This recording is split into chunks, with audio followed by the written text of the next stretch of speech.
Good evening, everyone. Welcome to the set. Take a seat around the campfire because tonight we will be continuing Werewolf the Apocalypse Heart of the Forest.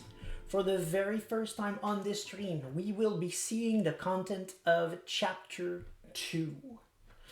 Several weeks ago, we played the demo, and the demo of the game contains only Chapter 1. And we played that demo two times. In the meantime, in between, just before the release of the game, essentially, I was approached to make a review of the game. So I was given the opportunity to play the game fully a couple of times, but I couldn't record those playthroughs, of course, obviously, at the time. So I have since played the whole game a few times, and now we are going to do live a full playthrough. Last week we went through Chapter 1 again, looking at things with a fresh perspective, so to speak, in the sense that for the first time while I'm playing it and commenting on the game, I know what's coming ahead, which is very interesting because as I go, I try not to give spoilers, but it allows me to make comments that are a bit more relevant because I know what actually matters this time, and I can bring attention to particular elements that I know will come into play or that I know are interesting to talk about in the context of some of the things that made a few waves with the game, but also things that that I feel are just interesting topics in general. We talked a bit last week, and I'm sure we'll do it again this week, if not next week, about the portrayal of the Red Talons in the game, which I personally support up until the game gives me an argument otherwise. Because one of the characters, I'm not going to name him again, because I did spoil that a bit last week, and I don't think it's relevant to spoil it again, but one of the characters that we have met is a Red Talon, and some people feel he doesn't represent the tribes very well, and last week I tried to show in what way he actually does. And we had the pleasure, I'm gonna segue a little bit into recapping what we played last week. We had the pleasure last week of spending a lot of time with that character as we were getting to know a little bit more about Maya herself and her ancestry. So just to recap, essentially in Chapter 1 you can go to town or to the forest, and the chat last week voted to go to the forest again, so we did that part again. Probably next playthrough, because I plan to do at least one more of these, I will push towards the city this time because I wanted to show it live as well.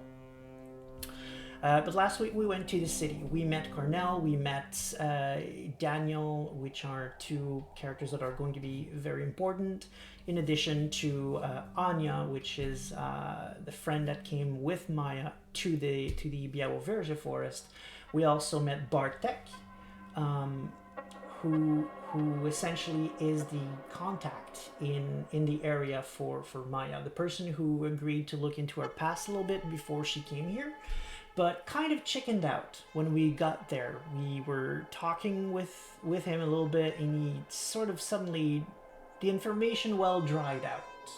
No one wanted to talk to him, no one really wanted to give any information. It kind of seemed like the townsfolk were afraid of Maya and what she represented. That was an interesting discovery. While we were in the forest, we met Daniel, who acted a bit weird.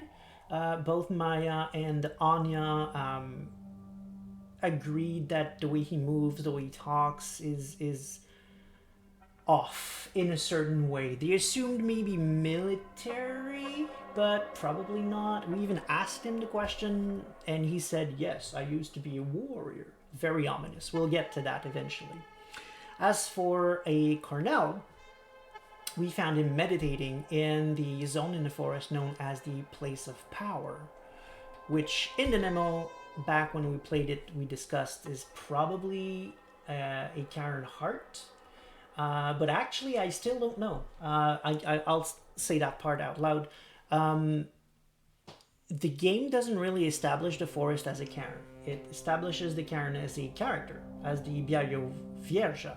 They do expand a bit on spiritual aspect of the forest. We'll get to that in the game later on, but it's never said that it's a cairn. They even go so far as to redefine the term sept as being essentially just a group of werewolf packs instead of being several packs working together to protect a cairn. Is this something new to W5? I don't know, but it's definitely something to consider and weigh in the balance. There's going to be more on the topic around chapter 4, I think. For now, I'm just getting to the important bits. So after the discussion with Cornell, we came back to the B&B, went to bed, had a vision. We saw the weasel and the wolf in the sky, just like we did last time in the demos. And here we are. We've been invited by Cornell to meet them at the logging site the next day for some kind of protestations, and we'll figure out what's going to happen. In both of the playthroughs that I did, I took the path through the city. So I met completely different characters before starting chapter 2. So this is potentially entirely new territory even for me, despite having played the game twice, because I've never taken the forest path outside of the demo. So I'm very curious to see how things will shape up from that point on. Just gonna check the chat for a bit, just to see if there's something that needs to be responded before I click start. Okay, so Terraria is saying hi to people in the chat. I feel doesn't represent, but maybe we'll get to know him better this time. Right. Gene Test, I believe, refers to the Red Talon character. I agree. Currently, that's not really the typical Red Talon representation that we are seeing, but again, it fits with the lore. It fits with some of the camps, and the developers have told a bit more of his background in some chats on Discord, public chats on Discord. Literally the channel that is about the game Heart of the Forest, where they explain a little bit of why he is the way he is. So I'm giving them absolutely the benefit of the doubt, and hopefully in this playthrough we'll get to see what they were referring to at the time. Hi Terraria, yes I used to fight, I think he said. Right, exactly. Sorry, I said I used to be a warrior, but no, you're right. I think he said, yes I used to fight. And then Terraria for Life says, then someone responds kinda in a strange way, he was a hunter. Yes, that might have been Bartek. He was there at the time. So without further ado, we're going to start. Looking forward to seeing where chapter 2 takes us. Okay, so we are full of health, lost a bit of willpower, and no rage at all. Interesting. My other playthroughs were also very high rage leaning because I was aiming for Galliard and ended up with Philodux and Aram. Never managed to be Galliard at all. Right now, this playthrough, though, I believe we're well on our way to be Ragabash, if memory serves. Yes, exactly. We are 8 points towards Ragabash and 3 for the next 2, which would be Philodux and Thurge.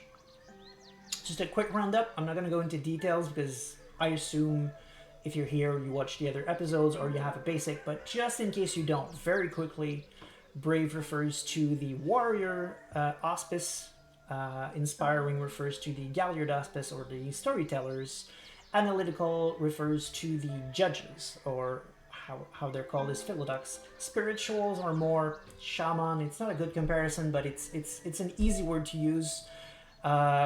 Who are the Thurges, and cunning refers to Ragabash, which are so many things, but to simplify, they are those who use cunning to get their way and help Gaia in their own way.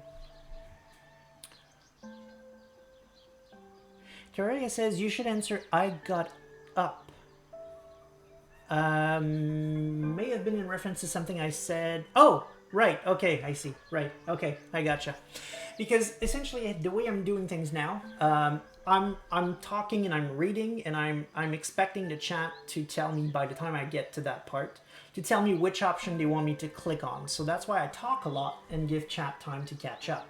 So here, Terraria is just saying, choose I got up, the single option there. Perfect. I didn't follow because I wasn't reading his screen at all, actually. So, my bad. Let's start, though. I will start reading now. The day after, the next morning was full of sunshine and birdsong. I could smell the heat of the afternoon building. Those long, honey-like hours in late June when the earth isn't tired of its own warmth yet. But it was crisp and pleasant now. I got up. I sat on my bed for a moment, letting my feet dangle from it. I felt overwhelmed. The weight of the previous day had coiled up somewhere in my chest, and I didn't really know what to think about everything I had learned. And there was a dream. Then I remembered the dream, the clearing, the animals in the night sky waiting for me. I took a shower, ate something without really paying attention, and went out. Anya joined you. Summer morning. We were halfway through the forest when Bartek caught up with us. You were right, Anya. The protest is important. Okay, mind blown. Already here, that's completely different. I have never had Bartek show up in any of my playthroughs after chapter 1. That never happened for me, so I'm... wow. We talked a lot last week about in some playthroughs, Anya and Bartek can become a thing. And apparently we're well on our way to that. It seems they talked. There's a point at the end of chapter 1 where it's implied that they got a bit closer during the day while you were doing your own thing. And they spend time to talk off screen while you're not there. When you get back to the B&B. So it seems like they were talking about the protest, which is extremely interesting because, well, I'll let the game tell us, but let's just say Bartek is involved in some form with the logging. Okay. I've so no idea what to expect here. So many things are already different. Against machines. As I walked toward the logging site, I noticed there were more people heading that way. A police car, a couple of SUVs, a TV truck, young people on bicycles, a green Land Rover from the Forest Services. When I got to the site, it felt utterly unreal, like I'd stepped into a movie set. Anya looked around. So what's the plan? Okay, so there's Bartek, there's Anya, there's me. Is that? I guess that's Maya. And here we've got two strangers. I'm not sure why they're in the frame. But I think this is maybe Cornell. And I think that's Olga, for those who know who Olga is. So to answer Anya, to stop the logging, I had to learn about my family, or I needed to find someone. So chat has already voted for I needed to find someone, so that's what we're going to click. Stop WY pause. Yep, or family. Okay, so I think that was... okay, so GTS is voting for finding someone.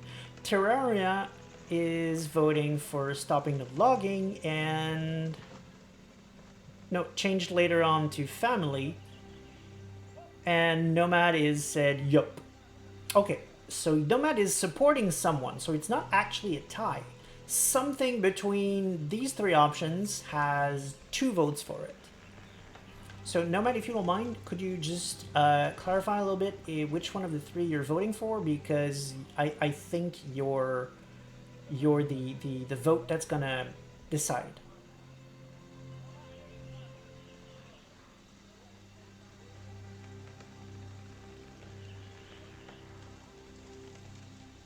Right. Okay. I see. Terraria is clarifying that he was essentially reading the sign behind Bartek. So he's not actually voting for stop the logging. But now Nomad is okay, so it is a tie between all 3. So what I'm going to do is I'm simply going to choose the first one that came up here, and that was Jean's need to find someone. Anya looked around. Oh, sorry. There was someone I had to find and press for answers. Yes. So we're going to meet Danielle, which I was really hoping would happen. I want to talk to Danielle. He seemed to know more than he'd told me. I have a feeling that he's here trying to save the Pushta. I looked around. Come here. I looked around. On my right was the ancient forest. On my left was the freshly torn clearing. Ahead of me, ruining the view, were huge logging machines and a group of people arguing in their shadow. Nobody paid any attention to me, which was good. I need to play this by my own rules. I thought I forgot to get water, but no, I got some. Great. So we have family because of conviction, right? Okay, so Terraria is essentially talking about the other screen, saying he was voting for the family because of the convention. I think essentially he's trying to get us more willpower. Whereas Gene Test is voting for here, where he says, I looked at the clearing.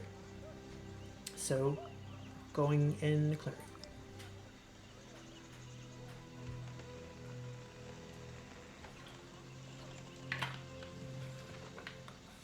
The trees they'd cut down lay in the middle, thrown together, lifeless, limp, just like in a dream. Surrounding them were the harvesters that killed them. The people squabbled over their corpses, the protesters, the reporters, the police, and of course, the loggers. The harvesters loomed over the clearing, reeking. I saw a familiar face among the protesters. I noticed Danielle. He stood near a group of arguing protesters, but as I cast my eyes on him, he went to one of the harvesters, turned his back on other people there, and started pissing on the machine. The protesters were clearly conflicted. Yeah.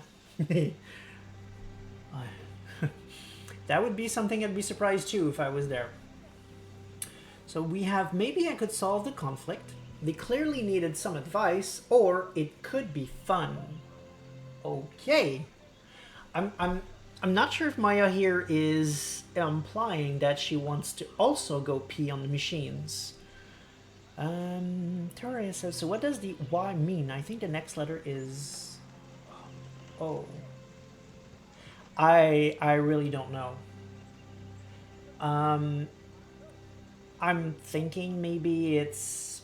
I assumed it's not something I would be able to read, essentially. I never tried. I think it's Polish. I don't know, maybe stop is a word in Polish, I don't know. But since the WIO something something didn't mean anything to me, I just assumed it was Polish. Here it probably says Pushta, so referring to the name of the forest. I don't know. Nomad says lol, probably in reference to what I think it could be fun means, and Gene is voting for fun. So we are going to potentially pee on some machines. This is not something I was expecting to say out loud tonight. And cunning went up. We're definitely taking the Ragabash way through this for sure. I went closer, looking for a laugh. This could be fun to watch. One of the police officers, young and nervous, said something I didn't fully understand. I let Bartek handle it.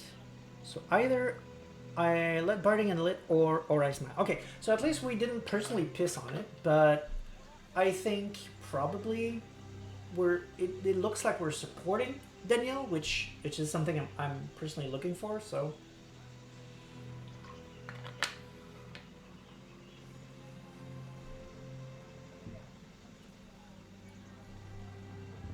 Right, you're right. Terraria says also Danielle is now next to the machine, and he's right. Danielle's right here. You're correct. That's definitely him. Nomad says fun. Yeah, for sure. For sure.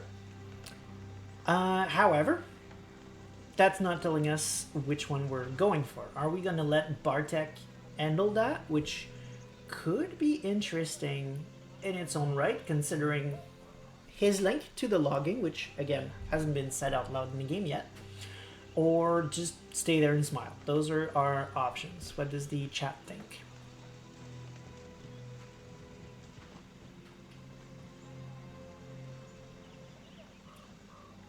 Okay, so Bartek. Yeah, you know what? I agree. Not only because what Bartek represents for the logging, but also for what Bartek represents for Danielle. It was implied in the previous chapter that they know each other, and I was curious to know what exactly the link is there. At this point, I think I'm going to go again in spoiler mode because none of this makes sense if I don't explain why it's interesting at all. So let's just go out loud and say it. If you don't want spoilers, log out for a second. Danielle is the Red Talon. I mean, he's peeing on a machine, on an Ahmed machine, right? So yeah, Danielle is the Red Talon, and Bartek is involved with the logging. I'm not gonna say why or how. I'll let the game say that. But the fact that the Red Talon knows a person involved in the logging and has not torn his head off is interesting. I want to know why. So we have 1 vote for Bartek and 1 vote for Smile. That's 2 votes for Smile. So I guess we're going for Smile. Police is sympathetic. All right, okay. I smiled at him and said, "I don't understand." Oh, right, because we're smiling to the officer. Okay, okay, right. So Bartek handles the officer, not Danielle. My bad. I smiled at him and said, "I don't understand" in my best Polish. He smiled back. "Oh," he said, "you're one of them," and then let us go. Then I noticed that someone joined us. And then I noticed that someone used a commotion to sneak with us past the police. A girl with disheveled, bleached out hair. "Don't worry," she patted the officer on the arm. "It was an awful pickup line anyway." He recoiled. "You shouldn't touch me, man." I rolled my eyes, or again, I smiled. So the newcomer, I don't think, is on the screen yet. I think it's, is it Pam, Pat? I'm sure they'll name her in a second. Just going with the first option in the chat here, which was Gene Test's I Smile. Yeah, it's Pat. Pat is sympathetic. I smiled at her and wanted to say something, but I was interrupted. "Pat," Cornell called her from the gathering. "Could you come here? I need you to show Olga the chart." I sighed, she sighed, reaching to her backpack and taking out a tablet. "And they're at it again," she murmured under her breath, and winked at me. "Coming." We went towards the activists. I may have gone too fast there because I see Stanil has voted for Rolled. So here's what we're gonna do. We're gonna take it slower. It's fine. We're in no hurry to finish the playthrough or the next one. Essentially, the next game I really want to play comes out in February, which is Earthblood. So I'm gonna make sure I give chat the time it needs to let me know what it wants. Last week, I was in rush mode a bit more because I wanted to make sure that we would finish chapter 1. But I'm fine if tonight is just chapter 2. Probably not because it's very short. But if it's just 2 and 3, I'm happy. It's fine. So I'll give chat a bit more time. As I walked towards Daniel, I heard more and more of the argument.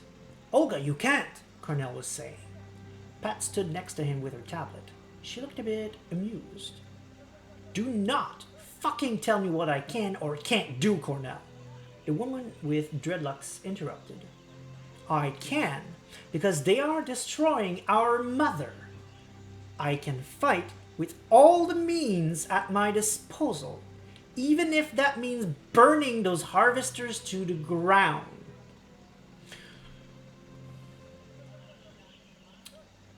I won't spoil this, but this is a werewolf game and someone says very clearly they're destroying our mother. Very obvious reference to Gaia.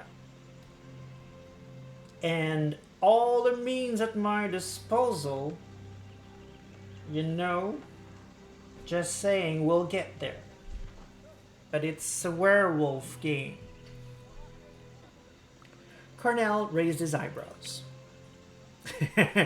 Chat answers, Krynos. Yes, that's what I'm implying. Burn harvesters? Cornell asked calmly. In this drought? Olga, are you out of your mind? You know what I mean. We fight them any way we can, because this is a fucking war, she spat. He sighed. You've never seen real war, and it shows. Nobody is shooting at us, and believe me, we want it to stay that way. We need a peaceful protest. I approached Danielle. Hey, can we talk? I asked, approaching Danielle. He smiled, zipping his pants. Oh, hi, Maya. I think our leaders are arguing now, and it has to be settled. It's good you came, actually. We need to tell Cornell that he's wrong. Oh, so I was to take a stand. Interesting. I looked at them. I'm used to seeing this scene from the other perspective. Like, I forget her name, but there's a character you meet in town that is the one you get to talk to usually when you come from there. Terraria says, our leaders, that hint. Yes, that is absolutely a hint. Which I suppose I can break down a bit. I'm trying not to give spoilers, but honestly, the game is very much spelling it out right now. But our leaders are talking about very clearly Gaia. So obviously, here we're surrounded by a bunch of werewolves. So we clearly have Danielle, which we've already discussed is a Red Talon. Clearly, Cornell is a werewolf too. That Olga lady as well. Probably Pat that came to join them. Maybe not Anya and Bartek. I know the answer to that, but I'm trying to go with what the game is telling us so far. So we're surrounded by werewolves right now. Things can go real bad real quick. There's also a hint here, an interesting hint, because he said leaders plural. So either these are the local elders, people with a station on the local sept, things like Master of the Rites or Master of Challenge, Wormfold, that kind of thing, or there are two different packs that are arguing and don't agree on what to do. So that one, if that's the one we're going with, means Cornell would be one of the pack alphas and Olga would be the other one. We'll find out. Terraria votes for personal. I haven't even read the options yet, but one of them probably has personal in there. We have Gene Test with mocked. Stanil with fine line. Gene Test says, let's make them all rage by mocking. Wahaha, dies. Yeah. Terraria says, no, Gene Test, we aren't that kind of ragabash. Fair enough. Gene Test, we may be. So I think we have another tie. A vote for there was a fine line. A vote for wasn't about personal victory, and a vote for I mocked them both. Jesus Christ, that's actually what it says. I mocked them both. Yeah, no, that's... Wow, okay. If chat wants to go there, we'll go there, but that's a good way to die. And the tie has been broken by Nomadus, who voted for I mocked them both, so... That's definitely the Ragabash answer, let's just say that. So cunning went up again. Not sure that was super cunning, but okay. Olga became neutral, Cornell sympathetic, and Pat neutral. Okay, interesting. Bravo! I started clapping. This is clearly the most efficient use of your energy. Bickering. I only inflamed the situation. No kidding. The argument attracted more and more people. Someone old shook their head and moved forward. They had deep wrinkles, a narrow mouth, and the unisex grace of a tired, heroin-preserved rockman. Okay, Kim, I think the name is. I totally dug their style, or they looked out of place. So,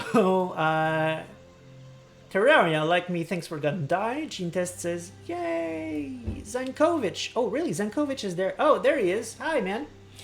Oh, wow. There's a lot of us today. This is going to be an active chat. Nice. Awesome. All of my regulars are here. Woohoo! So we have a vote for out of place, a vote for Doug style, and Terraria says, I mean it, Ragabash, thus cunning. Well, it gave us cunning, so it makes sense. I mean, the action was not very cunning, but it was absolutely a Ragabash move. So in the context of the game trying to not tell us that this is actually to determine our auspice, it makes sense that it would give us the points towards being Ragabash, despite the action itself not being very cunning. So we have another for Doug's style. So I totally dug their style. They had shoulder-length disheveled hair, a clean shave, and eyes highlighted with eyeliner, bright blue nails, heavy army boots, a red skirt, and a tank top completed the look. And pins, lots of pins, all kinds of LGBTQA+ flags, anarchist and pacifist symbols, and I think some German band stripes. I observed them curiously. Kim is now neutral. So I think we lost a couple of points there with a lot of people. Let's see where we stand, just to be clear. Anya is still loyal. Bartek is friendly. Danielle is friendly. We want to raise that. Family, don't care. Kim is neutral. Kim is the one we're describing now. Cornell is one of the pack. Oh, we can. Oh. Nice. Let's use this to our advantage. Okay, what do they say? Kim, a non-binary activist from Berlin. Old, with deep wrinkles around the narrow mouth and a grace of a tired heroin-preserved rockman. They sported shoulder-length disheveled hair and nails painted bright blue. That does not tell us much more than we already saw, but at least we know that they're non-binary, which is already a bit obvious by the fact that the game used the term they. But that's about it. Cornell, an activist from Germany, looking vaguely military with short cropped hair and hypnotizing grey eyes. Olga, a local activist, tall with grey dreadlocks. She must have been in her late 40s or early 50s. Pat, which I know nothing about, is a character in the game that was never really expanded on, let's say, in either of my gameplays, so hopefully this will change. A German activist and Colonel's friend, a small young woman dressed in black and with disheveled, bleached out hair. So we're already seeing a pattern here. We've got several characters that come from Germany. We've got Kim, we've got Cornell, we've got Pat. And then we've got Olga and Danielle, which are local. There's another character here that will also be local. So we're going very much towards the two-pack theory making sense. One of them that's from here, the other one that just arrived. Gene Test says they should have put the portraits here. Well, that would have been definitely a cool feature. I hesitate to say should have because I don't want to tell the devs what to do, because they're cool people. They absolutely know what they're doing. But I do agree, it would have been a cool option to have the portraits here. It would really help us, I think, have. Uh, um, 'Cause the game is trying to be a bit more abstract in its visual. We've discussed that at length last week. But with the characters, I think it would have helped to have a bit more of the portraits, and tying these portraits to names so that we can keep better track of who's who and who's what. Because right now we're shaping this towards there are probably 2 packs, so we've got around 6 werewolves. But even now, to be honest, after having played the game several times, I know who's a werewolf, but I knew about maybe the auspices of 2 of them that I can by memory tell you which auspice there are, and I think I can get you the tribes of most of them if I try to tell you out loud. With the portraits, and maybe a bit more lore here, it might help. I understand here they're not going to tell you this is a Red Talon, for example, if we highlight Danielle. But maybe later in the game, if they update these texts, I hope they do. We'll check back later. But I'm personally having a bit of not issues, but I find it hard to keep track of who's who, essentially, is what I'm saying. Terraria says, this is interesting to me. If Kim is Garou because of Old World of Darkness. How do you mean? Because we're definitely Old World of Darkness. This is not a Chronicle of Darkness game. And Kim... all we know is that she's non-binary, was into drugs. I'm not quite sure the implication there. So while Terraria answers that, we will read the text. Olga, darling, you know I love you, but Colonel really knows what he's doing. Please trust me on that one. He talked to Olga, but kept glancing at me, as if to check how I reacted. Fuck off, Kim. You didn't even trust me enough to come here on your own when I asked you to. There was a woman at Olga's side. Here comes the other character. Next to Olga, there stood a woman, and she was the most beautiful person I'd ever seen. I couldn't tear my eyes off her, or I couldn't help but overhear.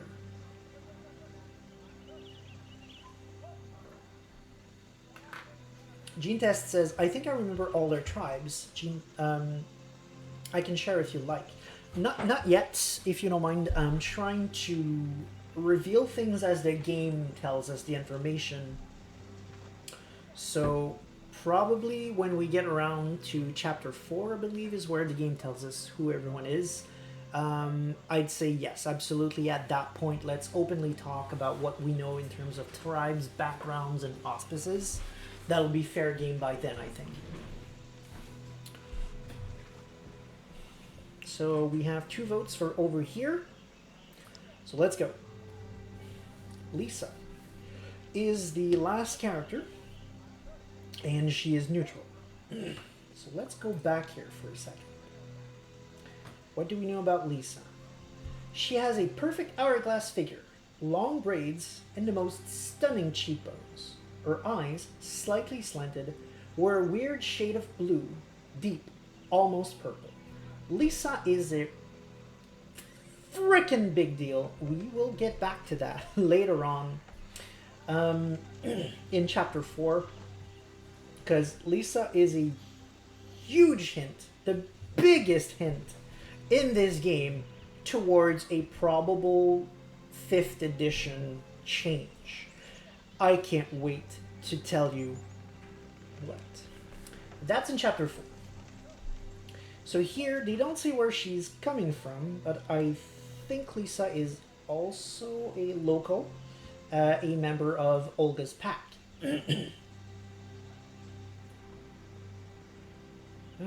Kim, you want to teach me about violence? She looked at them straight in the eye. About fighting oppression? just because your boss went to what? One mission in Afghanistan? Her Polish was peculiar. Kind of mellow. Colonel winced. Lisa, leave Kim alone. He didn't know what to say, and it seemed that the whole discussion would be derailed. Maybe it was for the best, or I didn't let that happen. Terraria says Old World of Darkness, as in pre-5th edition. She's non-binary, and World of Darkness doesn't... Garou were very set in gender norms. One of the major complaints that I have heard about Werewolf the Apocalypse is how they treat non-hetero cis people.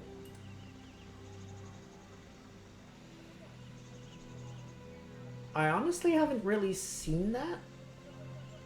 I mean, some tribes are more traditional than others, but I mean, non-cis are fairly frequent, non-straight I mean, are fairly frequent in a couple of tribes. Black Furies, for example, have some gay women in there. We've got also the Glasswalkers, who have some who are absolutely fine with homosexual characters. Philodox in general, of just about any tribe, are often represented as likely to be open to trying new things. And some of the things that they are explicitly mentioned in the book as being open to try are things like same-sex relationships, or even cross-gendering, to see what it is like to be of the other gender and things like that. We have, I think, Mokoles as well, of some of specifically stated out loud gay characters, or rather some auspices that are prone to exploration and things like that. Sure, if you're going for tribes like Fianna, yes, homosexuality would not be very well seen. Hopefully that's something that gets fixed in W5, because I really don't see why any tribe would give a damn about someone being cis or not, or straight or not. The only thing that I think maybe people could see as problematic on that front that is explicit in Werewolf is, and that's a problem in general, is the fact that there is a lot of pressure on any character to procreate. But that's not really a culture thing. That's we're a dying race and we need more warriors thing. So there's... Gene says, I guess it's for the reproduction thing, kinfolks. Yes, exactly. That's where I'm going as well. That's the only thing I can think of that could be related to that. And I absolutely agree with Gene Test. That's probably it.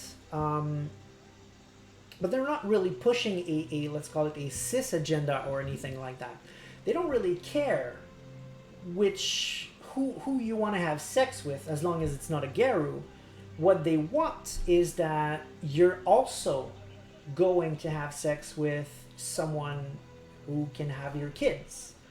You could have, let's say you're gay, for example. You could have a gay boyfriend, for example, if you're male, at home or wherever you live.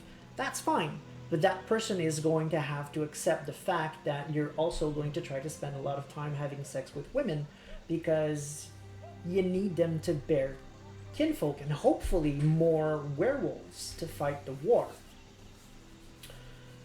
Is it well presented in the game? No, it's not. Honestly, there's a lot of almost rape and outright rape in Werewolf, and that's a problem. I'm actually preparing a video. I haven't had time to work on that for a couple of weeks, but of things that I would like to see change in Werewolf 5th edition, and how they treat kinfolk in general is one of them. I love the Unsung Hero book. I haven't read the new one, the one in W20. I have not read that one yet, but the previous one is an awesome book in terms of giving kinfolks an actual place of relevance in Werewolf. They're making them playable for starters, and they're also giving them tools to be able to stand not on equal footing, but to be able to have their own stories, their own thing, and being able to have something to say instead of just going yes master, essentially to the other werewolves. That's a step in the right direction, but it's not completely there yet. I'm hoping Werewolf 5th edition will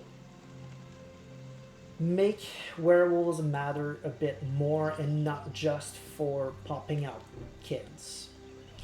I hope at least the way that kinfolks are portrayed in unsung stories is at least going to be the default in the core book.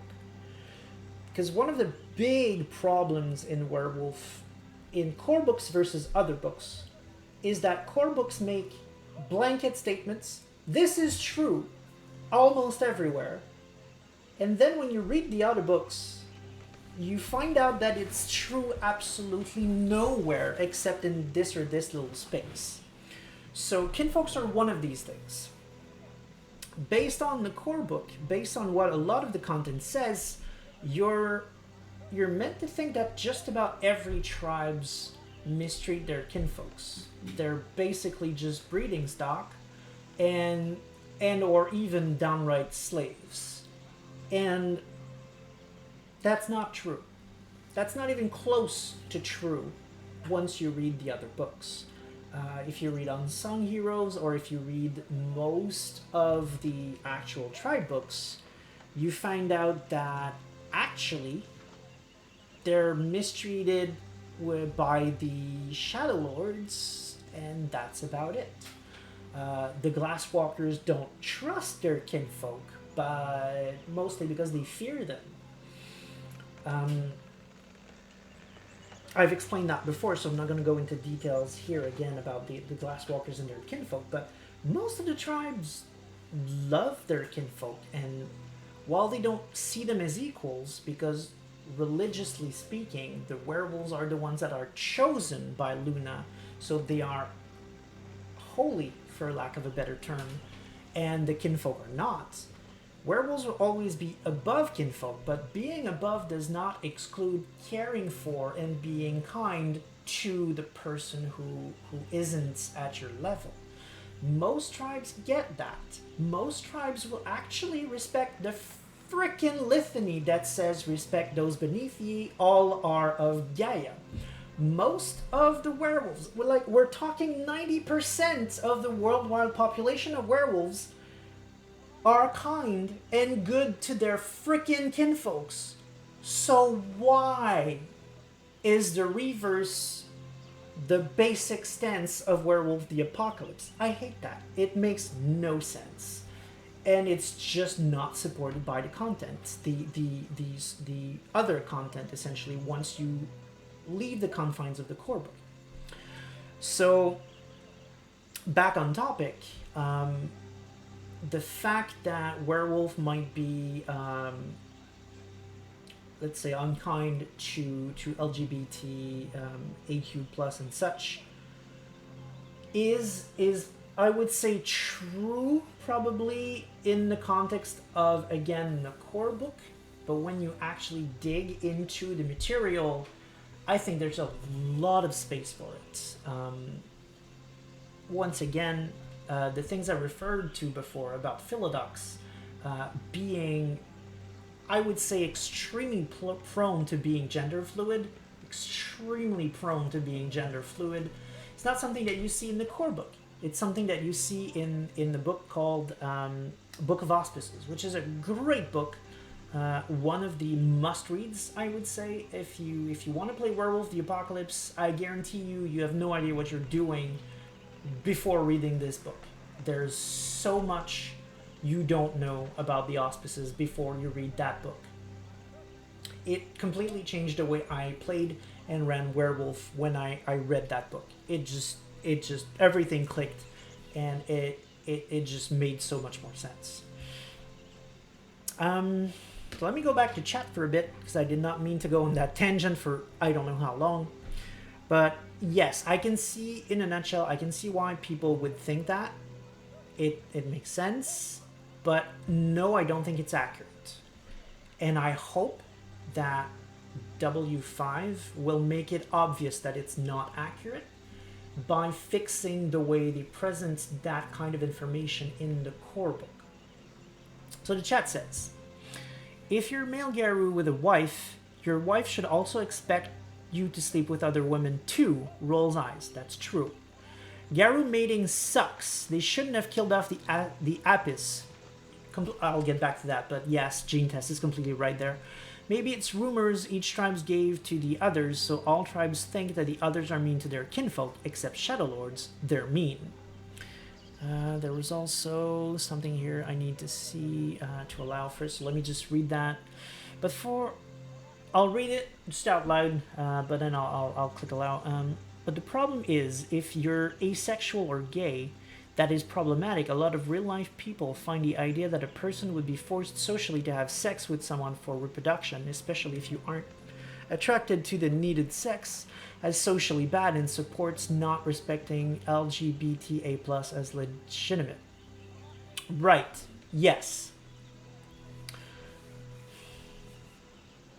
Absolutely, you're correct. The Garou Society would not stand for that.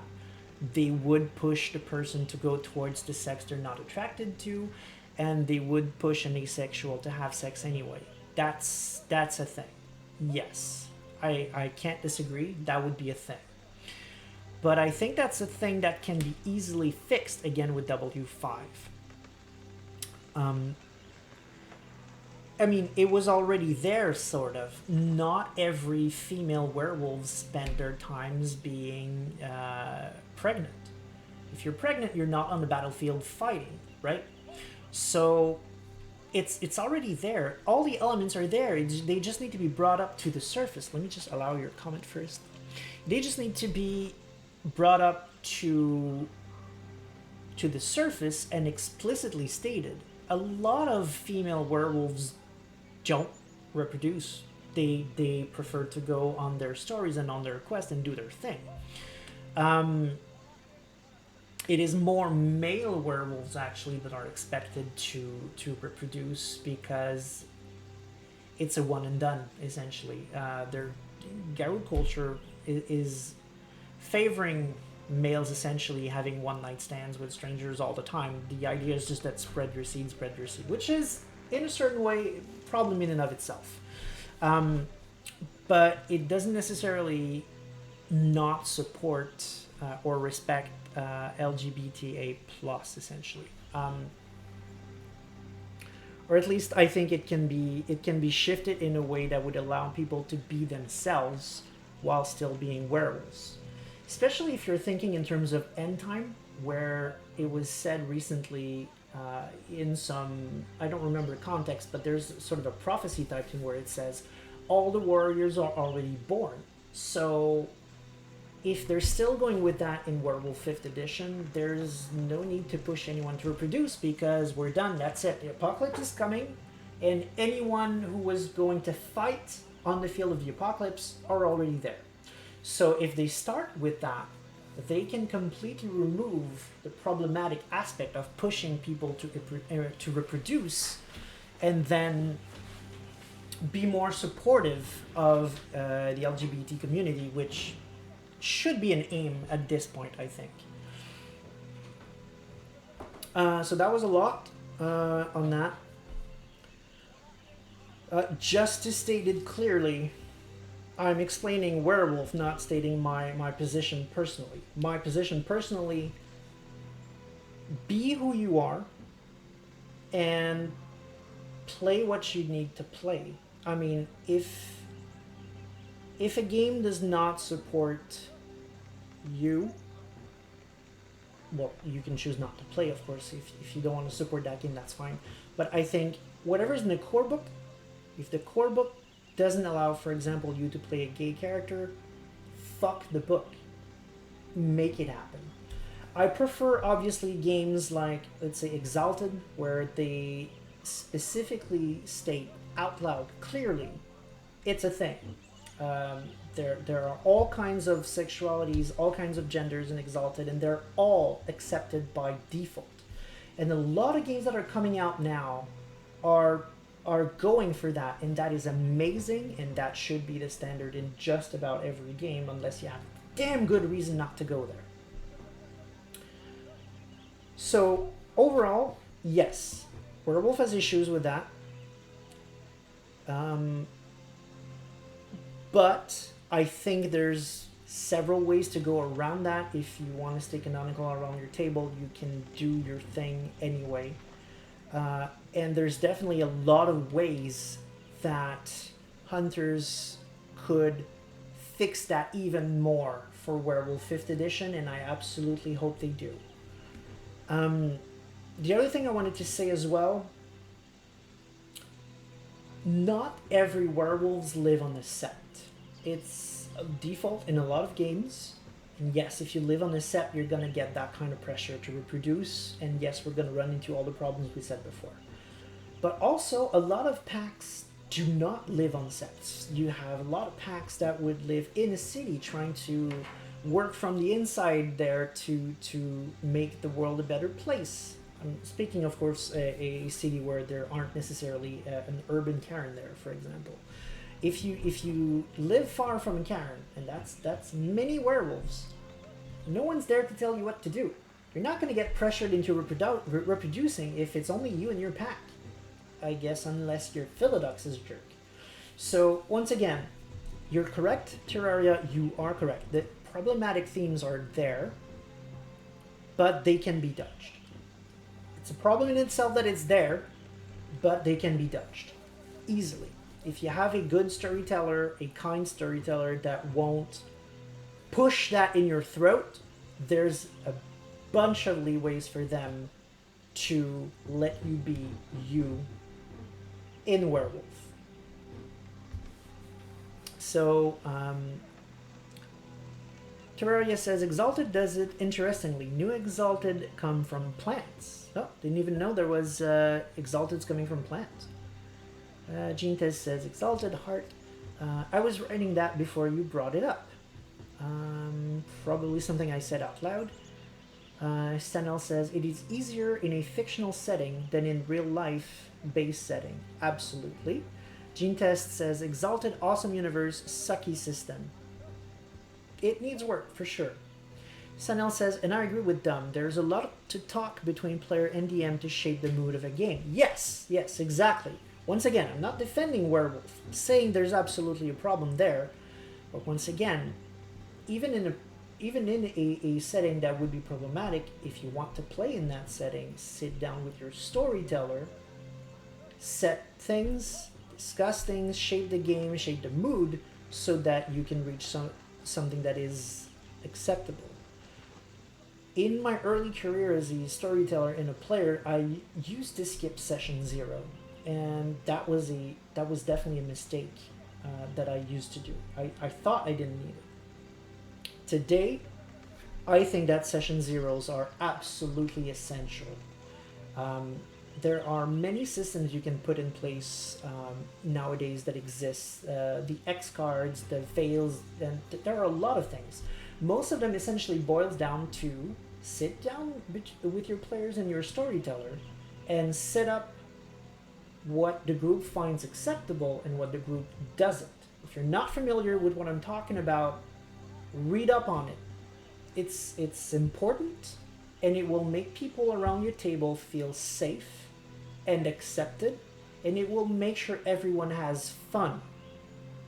If you think you don't need that, you're wrong. If you think you don't need that, there's someone around your table that probably thinks there's someone around your table that probably isn't having as much of a good time as you think they are. Use those systems, use those tricks, set up these understandings so that people can have fun around your table and people can be themselves. If you have an LGBT plus person around the table that is playing Werewolf and being forced into a sexuality that they are not, or a gender that they are not, That's a problem, both in real life and at your table. And yes, in Werewolf, if that is stated out loud, there's always, as I said, there's a lot of leeways. There's a lot of ways you can shift your chronicle, your angle, your approach to Werewolf, while staying within the canon, or changing it. Again, as Nomad says, as always, the golden rule: change it if you need to. But I don't even think you do. Werewolf, I think, has enough gray areas, enough ways that you can just push it aside. You don't need to have jerks in your pack. You don't need to have jerks in your cairn. You just don't. It's that simple. So let's see quickly. Terraria says, Gene, there will be an exalted essence that uses story path as the base. And Gene Test says, we'll start ranting out loud in my office for hours about exalted system. Yeah. So hello Dixie, if you're watching my stream, hi. We love Exalted, and this system is perfect. Hello. Right, so that was a huge parenthesis, but in a nutshell, use the cards, use the veils, use any system that your table is comfortable with. Make sure that everyone doesn't have to be oppressed in your game as they are in real life. That is not cool, and there are ways to avoid it. Stanil says, Session 0 is a must. Each storyteller player is a match and relationship. Communication is paramount in every relationship. I think if everyone would approach game in that mindset, it would be nicer. And I completely agree. I completely agree. And honestly, apologies, as I said. For a long time, I didn't believe in Session Zeros. That was a mistake. If there's anyone watching this stream right now that was uncomfortable in one of my tables, that didn't feel like they could be open about not seeing things, or if I was closed to those needs back then, I apologize. I was wrong. Terraria for Life says, to talk about something good is that they are starting out with representation. All I was saying is it was interesting in a comparison to older editions. Right, coming back on topic, absolutely. And since we're talking about Werewolf 5th edition and are they going to fix this, I think Terraria has an extremely good point here. There is a gender fluid character right here in the screen, and no one gives a shit. I've played the game twice, and I was in that pack for a bit, and I took the path where we get to know these characters, and no one has ever commented once on the fact that there's a character that is gender fluid. And there's another character, Lisa, actually, I believe, who's openly gay. Since we're in that topic, let's discuss it. Lisa is actually in a relationship with Olga. They're gay, and they're werewolves. That's another thing we're going to talk about. But we have gender fluids, and we have gay characters, LGBT being represented in a werewolf game. And there's no issues. It works. It's fine. So hopefully, this isn't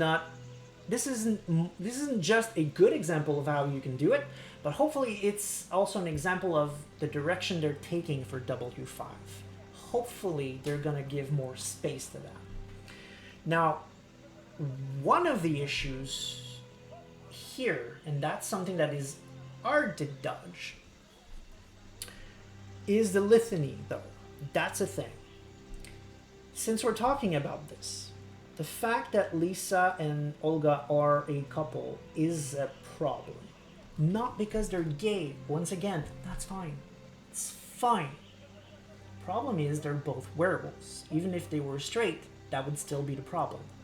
Werewolves are not tolerated in werewolf society to date other Garous. There's a law, I mentioned it a couple of times, called the litany. and one of them is Garou shall not meet with Garou. It's not always followed, especially in certain tribes. Like the Black Furies tend to be a bit more open about that, and the Glasswalkers actually pretty much ignore that rule entirely. But it is a big thing in Garou society because meetings between werewolves give Metis offspring.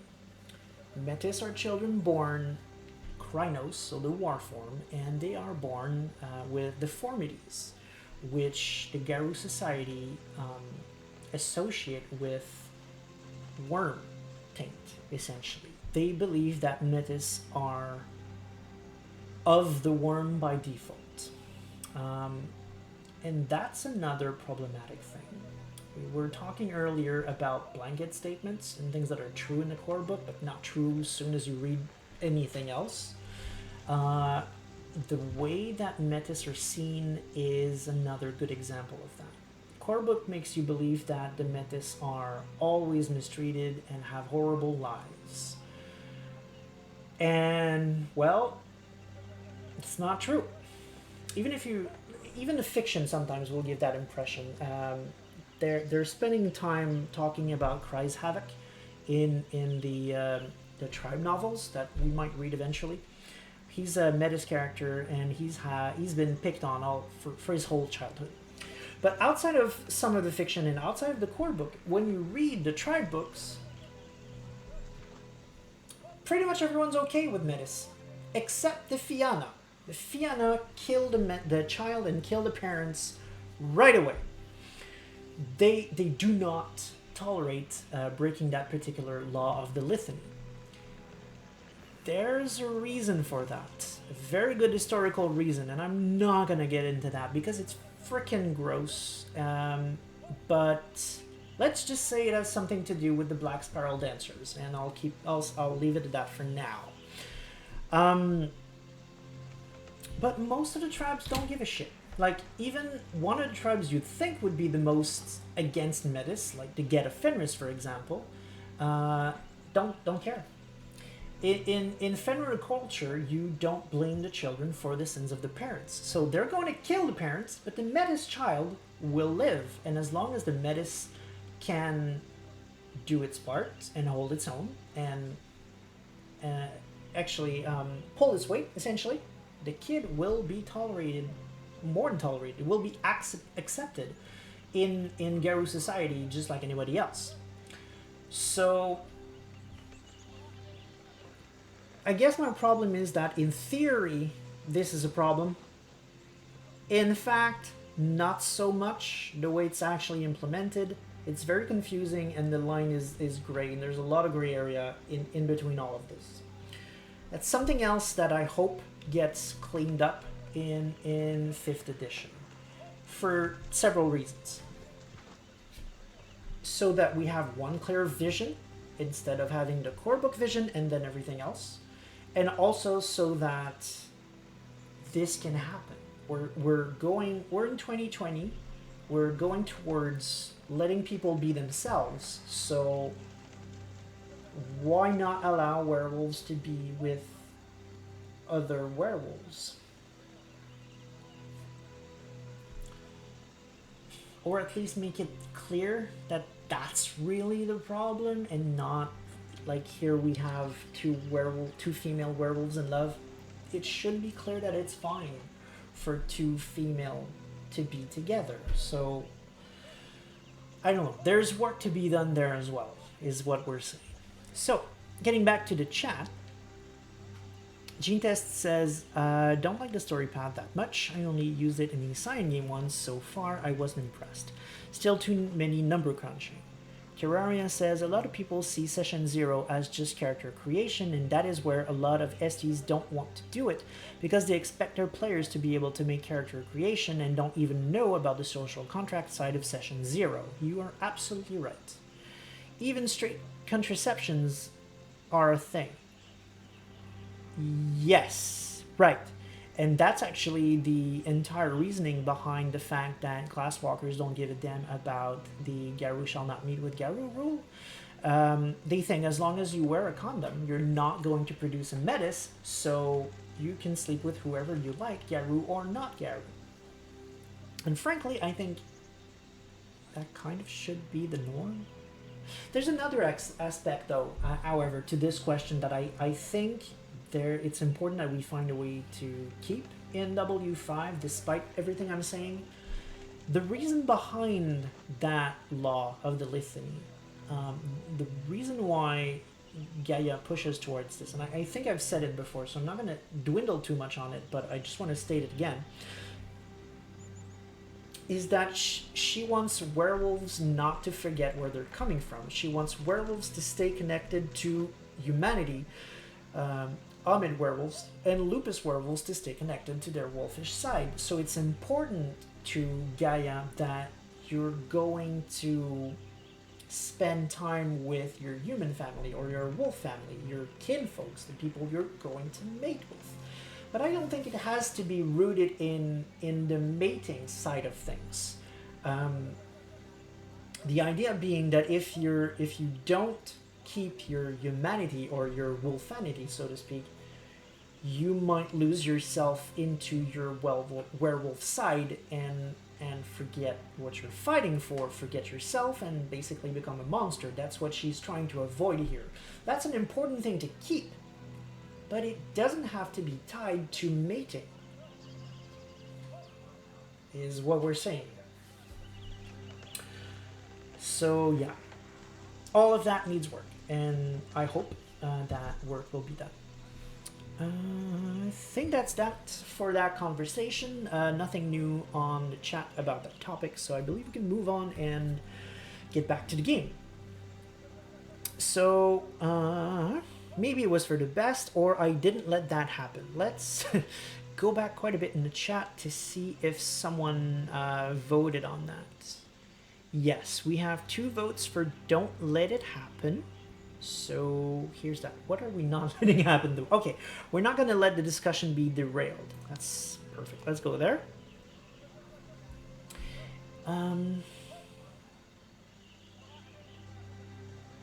Actually, no. We're going to go back here.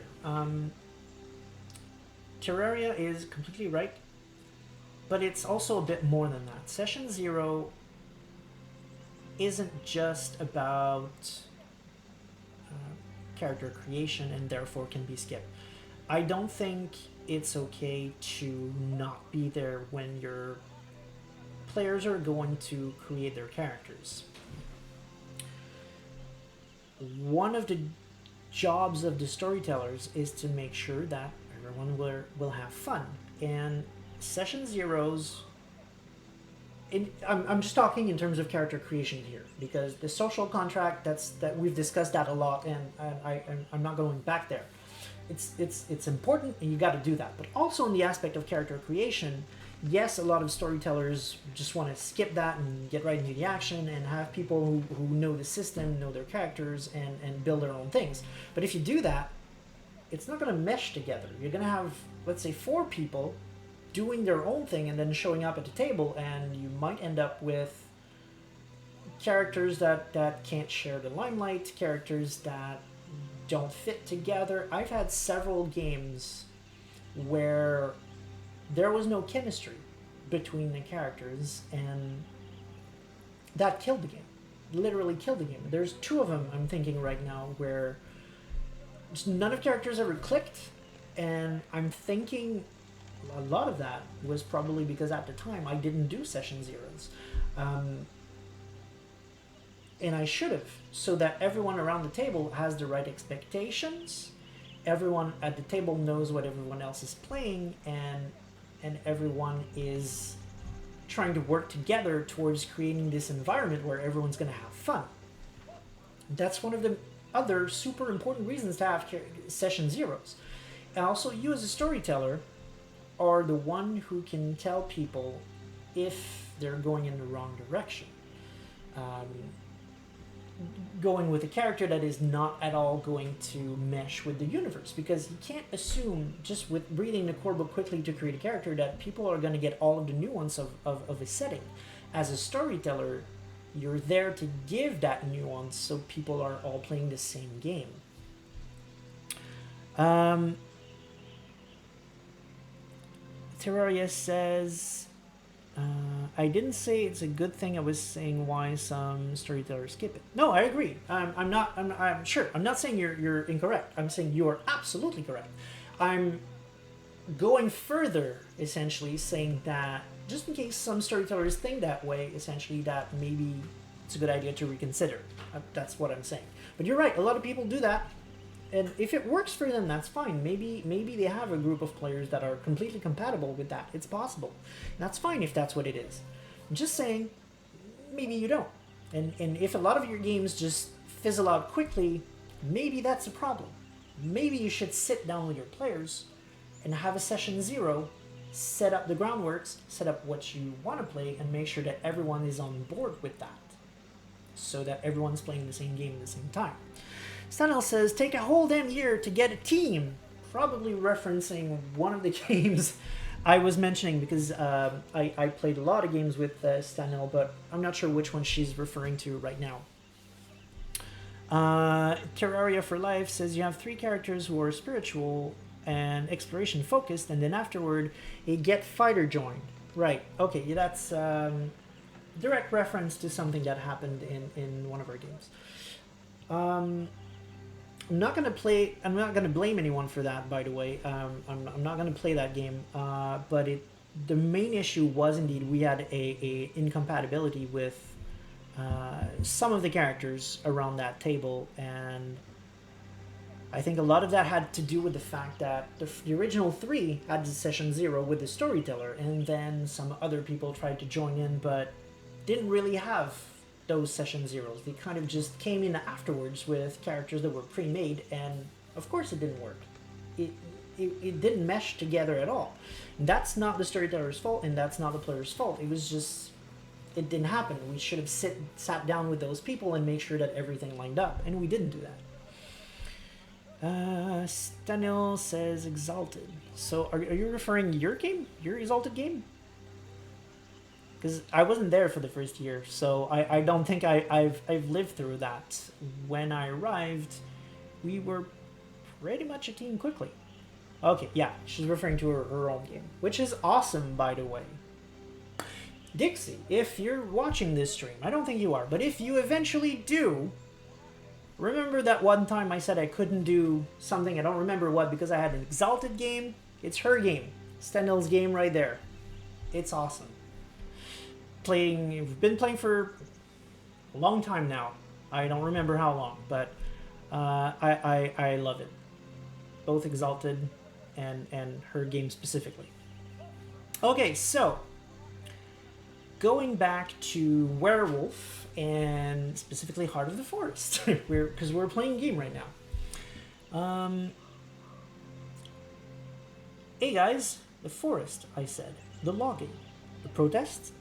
Because just to put you back in the game now, we're trying to get the conversation not to derail, so we're focusing them now on these important subjects. Olga unclenched her fists. Cornell looked back at her and chuckled softly. You almost punched me. The conversation was over, at least for the time being. Cornell, together with his cronies, walked towards the reporters, while Olga went back to the group of trees standing in the shadow of an old oak tree. I looked at the forest. Pushta is friendly. I looked at the Pushta.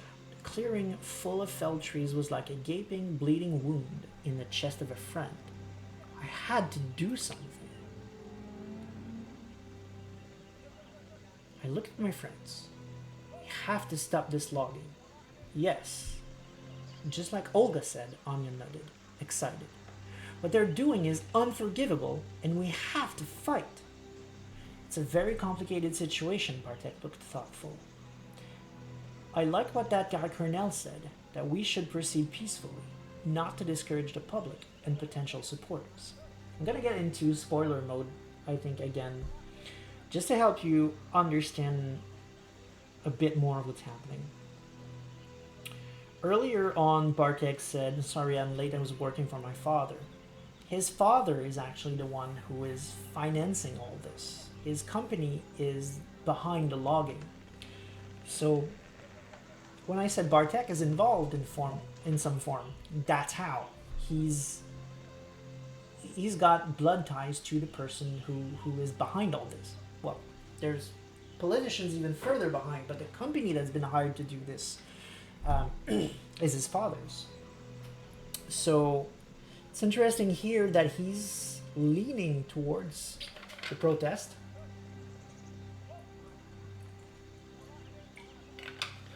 But understandably wants it to be a peaceful protest, because he probably knows all of these loggers. He probably worked with them in some form or another.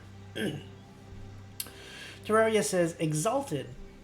I only ever played it once, but I love the setting. Yeah, hey guys, the forest after a 45 minutes of not playing. Yeah, I don't know. Was it? Oh, wow, it is 8:30. I've been talking forever. I'm so sorry, everyone. This might actually turn out to be just chapter 2 tonight. I don't know. We'll see. Gene Test says, Cornell. F Cornell. He didn't like me in my game. Well, so far he likes us, so we're probably going to see something new.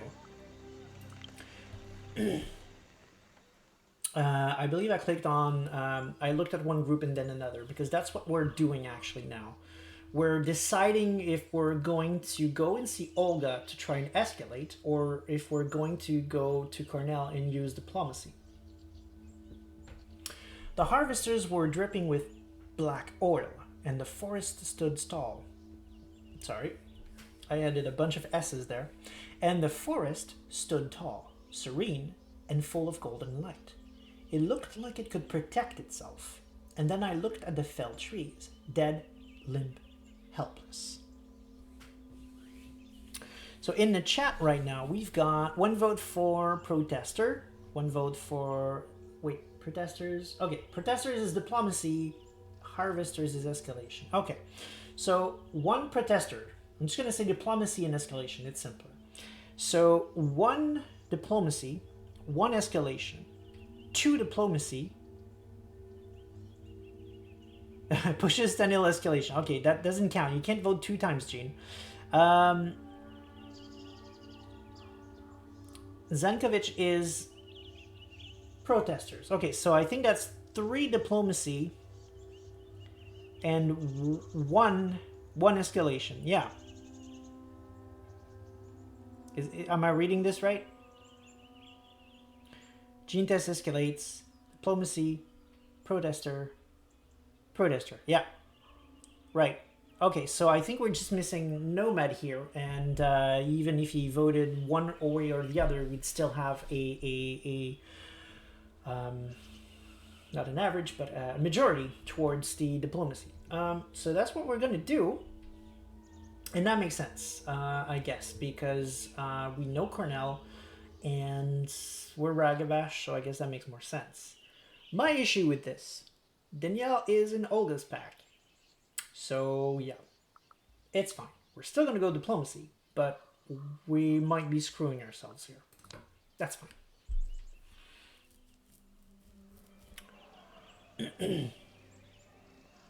In the limelight, Cornell owed me some explanations. Hey, wait for me, I shouted and ran after him. Hello, Maya, he said. I see you haven't come alone. He reached out his hand. He was right in the discussion with Olga. I told him about my dream, or I shook it. Most of these are very interesting. The sign here says Save Białowieża Forest, so yeah, I guess they're not all in Polish. This one sounds like it is, though. I don't know, maybe they've translated some of them in the localization, but not others. I don't know. So in the votes, we've got Dream, Shook It, and Dream. So far, we've got 2 for Dreams. Sounds like that's where we're going, unless this changes. And I agree. That sounds, personally... I'm going to go with whatever chat wants, but that's also the one I'm curious about. It's fine to support him, sure, fine, whatever. But here, I think it's interesting to see how he's going to react to the dreams, especially since we are next to mortals, humans, normal humans. Again, not going to go into details, but the litany says the veil shall not be lifted, which means that you can't really reveal your nature to normal people. Gene Test says maybe they put some in English for the worldwide media in game. That could be true as well. So sounds like the votes are in. I haven't seen anything new in a bit, so we're going for the dream. I paid attention to my dreams, just like you said I should, I told him. And I dreamed about this. I gestured at the felled trees. He leaned toward me and in a hushed voice said, "You must tell me about it." His eyes were an uncanny shade of gray. Kind of a bad boy. Not sure where they're going with that one. Or there was more to him. That sounds very true. Terraria says, "Where did your human friends go? I thought she was with you last scene." Yes. We don't see them here, but I think they're here. Because he's saying, you haven't come alone. So at least they're nearby, if they're not right now with us. But they're definitely somewhere around. They came with me. Also, the fact that he is saying, he's talking with a hushed voice makes me think they're within earshot, but he doesn't want to talk about the dream, again, because he's trying to protect the veil. So we have, okay. Terraria says more to him. Gene Test says, I think they're still here. They're just stop mentioning them sometimes, as we were. Yeah, I think the game does that sometimes. I think they have to put some bits where they're not mentioning them because those bits don't change whether they're there or not, I guess, or something like that. So we have one more to him. Stanil said first more to him, but then changed for bad boy. Terraria said, okay, no, Terraria already voted. You can't vote twice, bro. Gene Test says more to him. Off to get a popcorn in real life. Okay, so let me try to puzzle this out. Terraria, yeah, more to him. Bad boy, more to him. And then Nomad also said more to him. So we've got 3 more to him. Cool. I know you didn't try to vote it twice, but if I see the text twice, then I have to make sure I'm not counting the same thing twice, is all. I know you didn't mean anything by it. That's fine. So there was more to him.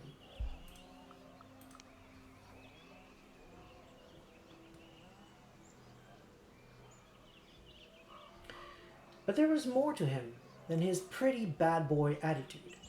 I wasn't sure what it was, but I felt it. And he knew that I knew. Colonel looked me in the eyes. I know what you dreamed about. The forest is reaching out to you. Because for a long time, your ancestors were its servants. And now you're the only one left to pay what they owed. He seemed to believe it. We're getting lost willpower back. Yay. I looked at him skeptical, but he seemed to believe it. We have the same goal, he looked back at me. Will you help me? I had no time to answer. But before I could answer, I heard a commotion and turned around. The reporters were coming our way, but their cameras were switched off and pointed at the ground. Why weren't they filming? I had a bad feeling about this, or I had an idea.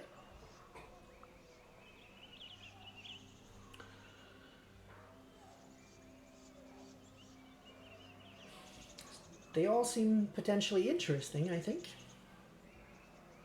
In the chat, we've got Terraria for idea, Stanil for ideal. Stanil goes, ragabash it up. Yep, I see what, yeah, I see.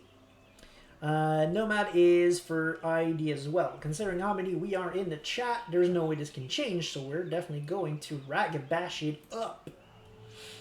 Oh, damn, we maxed out cunning, nice. I ignored them and turned back to Cornell. There was a way we could use the media, or the media needed something spectacular. So, chat, which of those two feels more ragabash to you? Spoiler alert, they both are. We've got Senil for use them, Terraria for use them.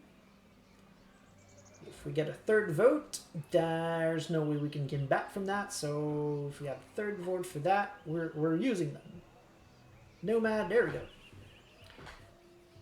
Terraria says, don't break the litany. I'm gonna try. Although I did. In one of my playthroughs, I broke the litany. So let's use them. I think we should spin the media, I said. Make the headlines. That's a plan, he nodded, and turned towards the reporters. So, he asked. There was a hint of impatience in his voice. The reporter shook his head and grimaced. Sorry, everyone, we can't do anything. We're not allowed to cover what's going on here. What did they mean? And get a bit angry at the same time. Suddenly I understood, or I deflated.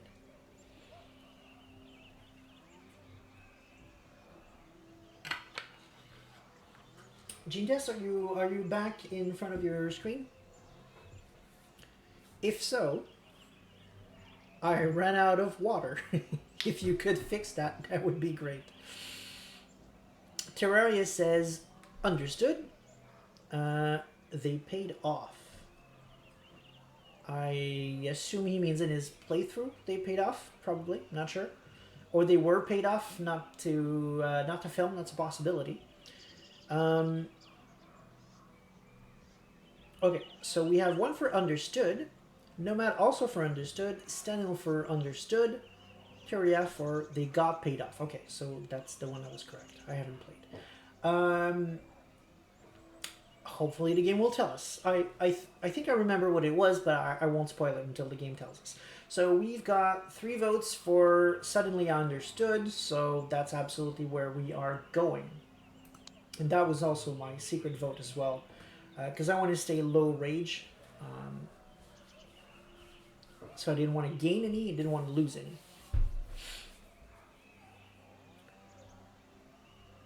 Then it hit me. The police weren't there to protect the protesters or the press.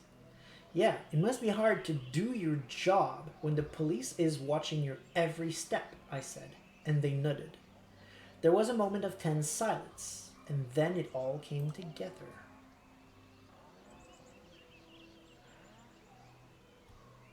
Terraria, sorry, Gene Test says, fans, butterfly popcorn, smell around in the chat. And Terraria says, Gene, he needs water. Yeah, if you didn't hear, is there a way you could bring another bottle downstairs, please? Thank you. Yeah, okay, I just heard her get up. Good. Water is on the way. Thank you, dear. Suddenly I understood the dream. That was the moment I was destined to intervene. The protest was too quiet. They needed inspiration. I just had to make the reporters understand, or we could still use the reporters. Interesting. All of these have so many implications. In the chat, we have, once again, use them is very popular, both with Stanil and Terraria, so that's 2 votes for use them. The third option, most likely that's what we're going to be doing. I'm just waiting for a third vote if I can get it, to see if that nails it or not. Settles it or not, I mean.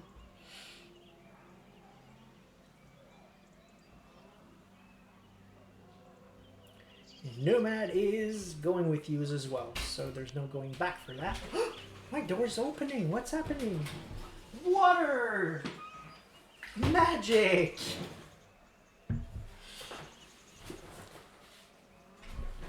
Okay. Whoa. Everything changed. I was not paying attention. What happened? Okay. So we have, I think those are the media. I have no idea who this is, and I guess that's Anya. I'm sorry, Maya. So I guess the implication here is that we are going to be talking to the press or something like that.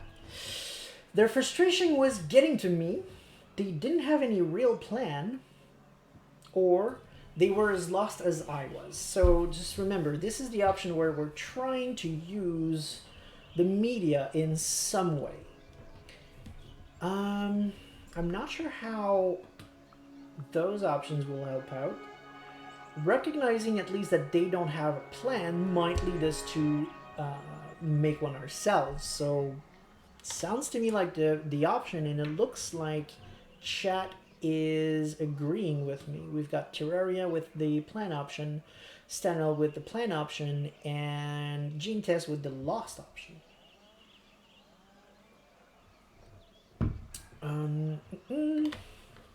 So even if Nomad votes, we're either going to end up with a tie to break. Okay, well, he just did in his plans, so that resolves the situation.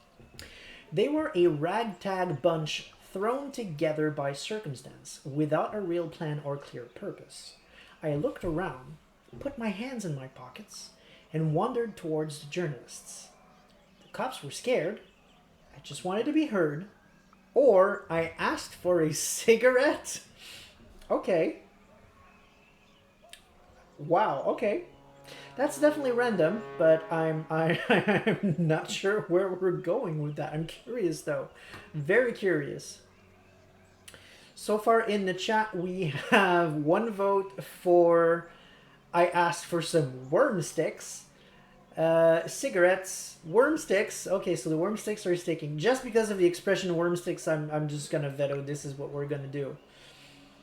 We got an achievement says networker.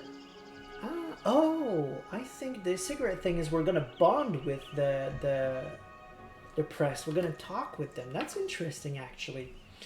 In both of my other playthroughs, I bonded in a very different way with the press. There was a character, I forget the name, who walked me back to town after this scene in both of my playthroughs. And a lot of people seem to be talking about them having different scenes or just deepening this bond. And I'm thinking that we might be going there. Because I think there's a lot more to be said, in particular with one of the characters. I'll tell you more if we get the walking scene, because something she says implies a lot of things. Hello everyone, I said. Can one of you bum me a cigarette by any chance? There were 4 packets offered and twice as many lighters. I took a Marlboro, lit it, and flashed my biggest, broadest smile at them. Unspectacular as it was, I managed to connect. I acted on it. Does it always look like this? I asked. I mean, is it an everyday situation that you can't report? No, answered one of them. He was tall, in his 30s. There were a few glances toward him, almost a flash of warning, but it was too late. So why weren't they filming? Why were they in Białowieża at all?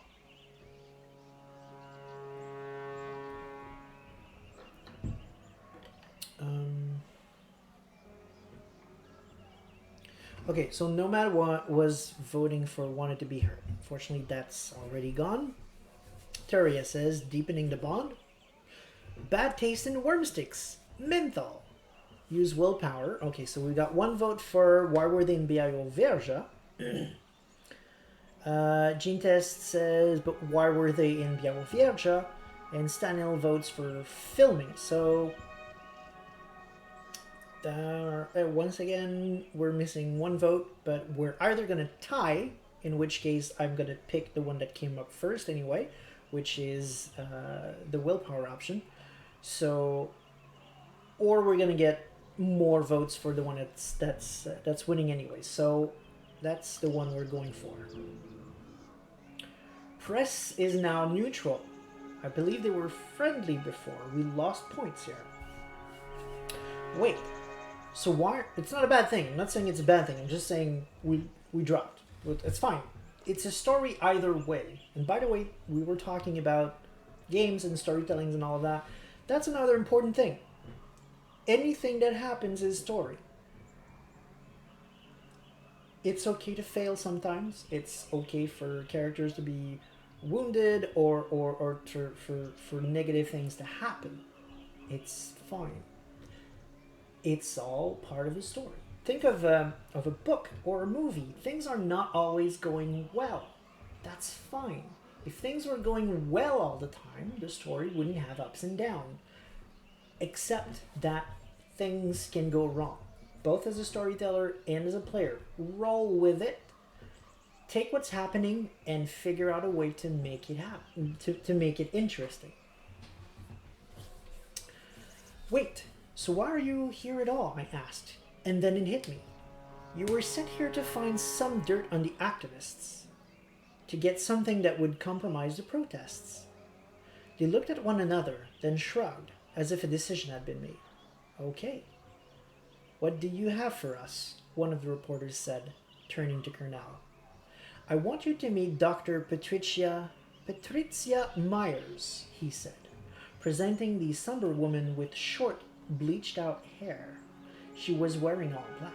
She's a specialist in endangered species and has something very interesting to share with you. Not sure when Cornell showed up. Okay.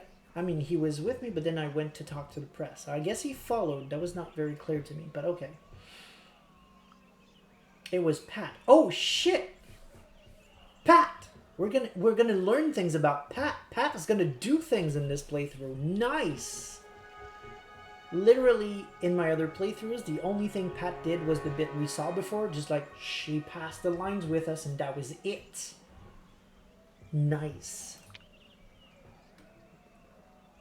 Pat approached the reporters. Please, take a look at this map, she requested, holding a tablet in her slim, pale hands. I felt Cornell looking at me. Oh, the chart, the thing that they wanted to show to Olga. And wow, we're going to probably figure out what this is. I had no idea what that was in any of my playthroughs. I felt Cornell's gaze, and when I looked at him, he slightly inclined his head. There were distant shouts in the background as Olga and her crowd clashed with the police, but most of the reporters didn't even notice. I relaxed.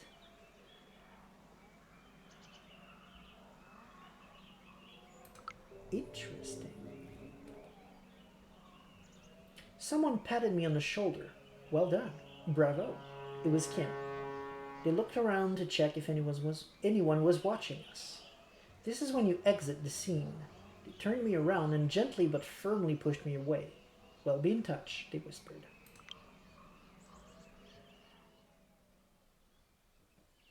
So it looks like in this playthrough what happened is I created an opening so that Cornell could do his plan, which was introduce the information that Pat had to give. That's interesting. I didn't have that in any of my playthroughs.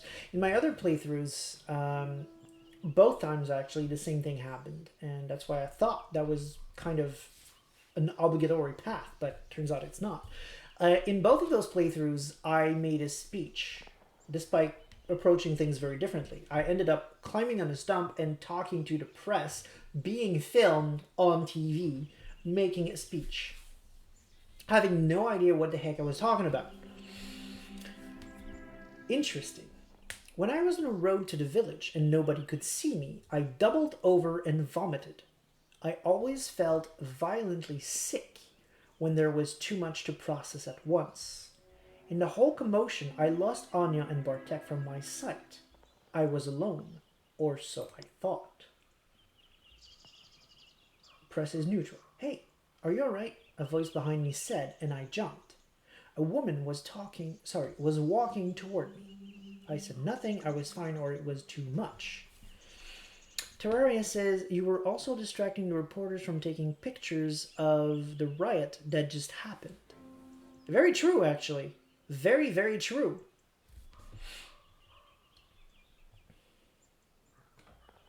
I didn't even realize, but yeah, you're right. Absolutely. No, they did say it, absolutely. I didn't compute, but yeah, no, you're correct. Huh. So we've got a vote for too much, a vote for it was fine, and another one for it was fine. So it looks like we're going to be fine. I'm just going to give it a bit more time to get, let's say, one more vote in to figure things out. If we even out, it's going to be too much because that's the first vote that came in. But if there's a third vote for fine, which just came in, that's what we're going to take. Fine it is. I'm fine, I said stiffly. She rummaged in her packet and handed me an handkerchief. Here, she said. I have water as well if you need some. We walked slowly toward the village. We talked. I learned that she was an independent German reporter who'd come here about a month ago. Her name was Erica. That's the character that I was telling you about. Let's see if she's going to make the implications again. So why are you protesting the logging? She asked after a few minutes of small talk. For personal reasons. We have to save the pushta. Or, honestly, I had no idea.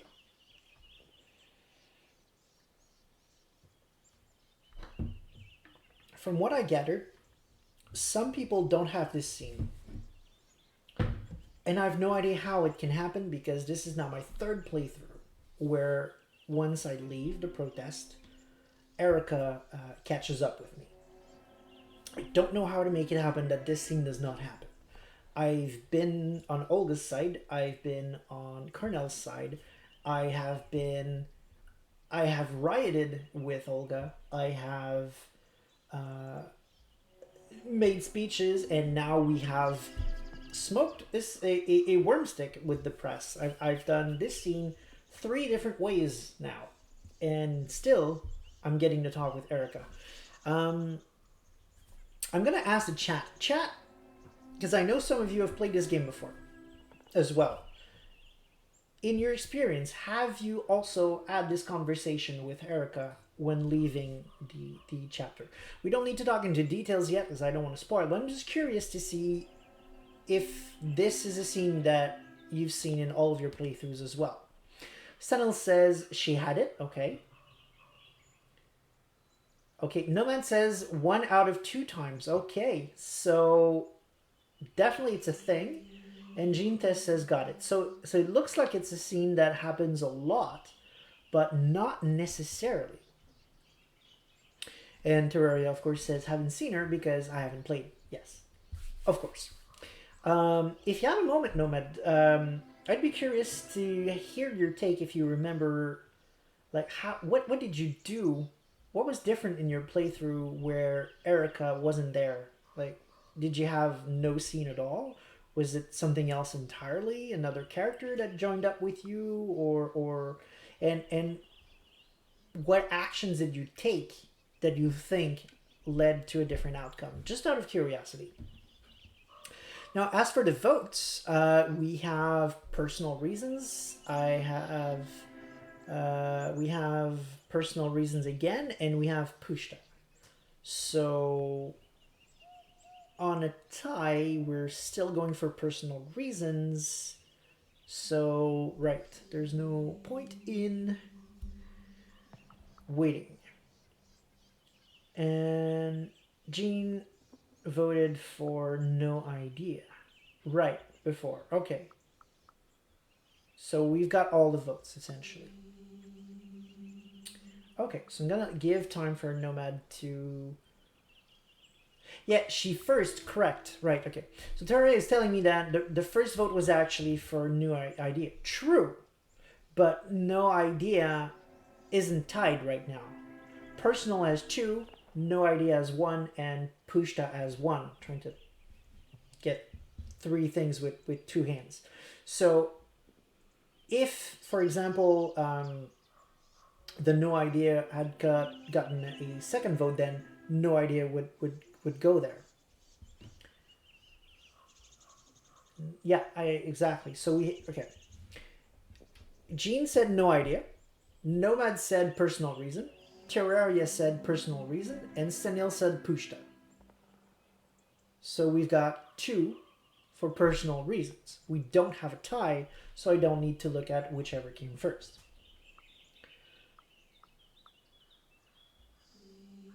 So personal reasons. Oh, no, I'm sorry. No, Matt, I was giving you time to write. Sorry, okay, I see the confusion. I was giving you time to write what your answer to my question, what you did and how was your scene, essentially, if you wanted to. He says, I was trying for Aaron. I made a lot of troubles. Okay. So it sounds like even in my playthrough where I was going a bit overboard, rageful, I was still not causing enough trouble. Interesting. I came here for personal reasons, and I've dropped right into the middle of some eco-guerrilla campaign, I shrugged. And for many reasons, my interests are aligned with the protesters. I looked at her. And why are you asking? Do you know why they're cutting down the trees? She asked back. Because you do know that logging is done by a government company, the state forests. The fuckers! But why? Or, an option coming back, I had no idea.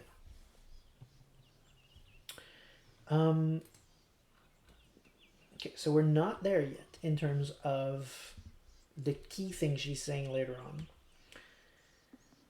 But we're getting to an interesting part nonetheless. One of the nice things that's been said about this game, and I think is really true, is the scene coming up here where it would have been easy to just say, hey, logging is bad, and leave it at that. But Erica's going to explain the nuances here, give a bit more of the reasons why the logging actually happened. Because if you might remember, this is an historical event. There were riots in 2016 or 17, if memory serves. Real ones. And this game is inspired by these events. And the game is going further than just saying these are the bad guys, stop them. The game is giving you both sides of the equation here, because Werewolf is not just about, and I say that a lot, turning into a big bad monster and just trashing things. Werewolves is about balance, and Werewolf is about, when you're trying to fix a problem, destroying something isn't enough. You're not fixing the root of a problem, essentially. And they often... One of the easy ways to picture it, for example, is with spiritual corruption. If there's a problem, let's say, I don't know, in a bar, for example, that a lot of people come out of as bane-ridden, for example, just going in there and killing the fummery won't solve the problem. Even if you burn the place down, you're still not really solving the problem. The root of the problem is, obviously, you have a bane nest in there. You have to go deeper. You have to go on the spirit side, in the Umbra, and clean the place spiritually. Otherwise, the problem will just come back, whatever they build next in the place. So, Terraria goes for the Y option. Nomad for the Y option as well. Gene Test apparently said some... Oh, okay, I see. She said, the fuckers. Stanil confirms that the riots were in 2016. Thank you very much. And votes for no idea. So we have 2, but why, right? Yes. Yes. Okay. But why are they doing this? I wasn't sure if I understood. Shouldn't the state forests take care that the forest was healthy? Erica checked for her notebook. It all started with spruce bark beetles. Erica looked into her notes and started explaining the whole situation. That year, the beetles' infestation was of catastrophic proportions, and the foresters decided that the only way to stop it and save the rest of the forest was to cut down as many infested trees as fast as possible. Was cutting down trees necessary? Or was the logging legal, or couldn't they just remove the dead trees? So while chat votes, I'm going to expand on that a little bit. One of the reasons why I think this is genius is because even I, honestly, I mean, I've been running Werewolf for 20-ish years now. Even I have gotten this wrong. I would have put monsters in that story. I would have put some kind of bane or something that needs to be killed with claws. I would have done that too. In the sense that there would have been a mystery. Sure, you have to find the source of the problem, but it would probably have just been, once you're in the Umbra, some kind of bane you have to figure out how to kill. Here, yes, the worm is there, but it's not obvious. It's not in your face. There is worm to be fought, yes, but it's his influence you're fighting, not its minions, not its monsters. These are not Pentex people coming in with Fumurai and monsters and whatever trying to destroy the forest, like we always see when we talk about the Amazon forest or things like that with first teams and things as such as we often see in the books. These are regular people. These are just normal people. They're hired to do a job, and there is a legitimate reason for them to do what they're doing. There's a good reason for them to do what they're doing, essentially. Sure, there's corruption behind it. Sure, they're exploiting it because, hey, since we're cutting down trees, don't have to cut the right ones. We can cut more. We can cut all of these healthy ones because, hey, why not make a buck at the same time? Sure, but that's the worm's influence. Just is presence being felt. There's no monster to kill here. And that's cool. It's something I should do more of. Let me rephrase that. That's something I will do more of as I storytell Werewolf from now on. Sometimes there isn't a monster. So we have 1 vote for legal, 1 vote for dead tree, another one for legal, and 1 for necessary. So the 2 here was legal. Okay, so we're going with, but was the cutting legal? But is the logging legal? What am I saying? Nope, the logging is not at all royal. Let's start over. But is the logging legal? I wanted to know. Opinions differ, but such massive logging in a UNESCO-listed area might be illegal, Erica answered. Was cutting down trees necessary, or couldn't they just remove the dead trees? I think we have to pick all of them anyway, so I'm not going to wait for chat on this one. I'm just going to pick the top one.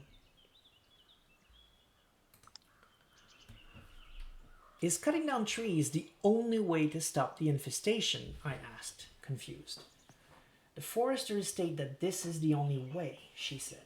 Some biologists argue that they are cutting wrong trees and doing it too late to change anything. Couldn't they just remove the dead trees? Maybe if they removed the dead trees, the infestation wouldn't spread. I tried to find a solution. They might do that, but dead trees are what made the forest unique, Erica smiled. There are 20 times more species living on a dead spruce tree than on a live one. Did they have to intervene at all? Couldn't they just leave the pushta alone and let nature take its course? I asked. That's one of the options, Erica admitted. But there is a drought, and no one is sure if the forest would survive on its own. It was a complex situation, but that didn't mean that I should step back. And I felt that Erica was deliberately playing the devil's advocate. Interesting. I needed advice, or I tried to understand her point of view. I'm really looking forward to the conversation we're going to have when she says what she's going to say, but I don't think she will, because in the previous scene, the game did not describe something, so it wouldn't even make sense in this scene. So I'm just going to wait for the scene to be over, and then I'm going to explain what happened in my second playthrough. And okay, yeah, we'll get there later. Okay, so we've got Gene Test saying, when's your next Garou game? Probably when Werewolf 5th comes out. Honestly, because after 20 years, I'm a bit out of juice in terms of werewolf stories. and I'm hoping that Werewolf Fifth will give me something new to work with. I've ran games that lasted years, and most of them were LARP games. So you have 20 players playing at the same time, meaning you're not running just one story that lasts a long time. You're running 5 or 6 stories simultaneously. That's a lot of stories over 20 years. So I definitely haven't played all the stories that can be played. That's never going to happen. But I've played all the stories that I could come up with, that I wanted to tell, except one.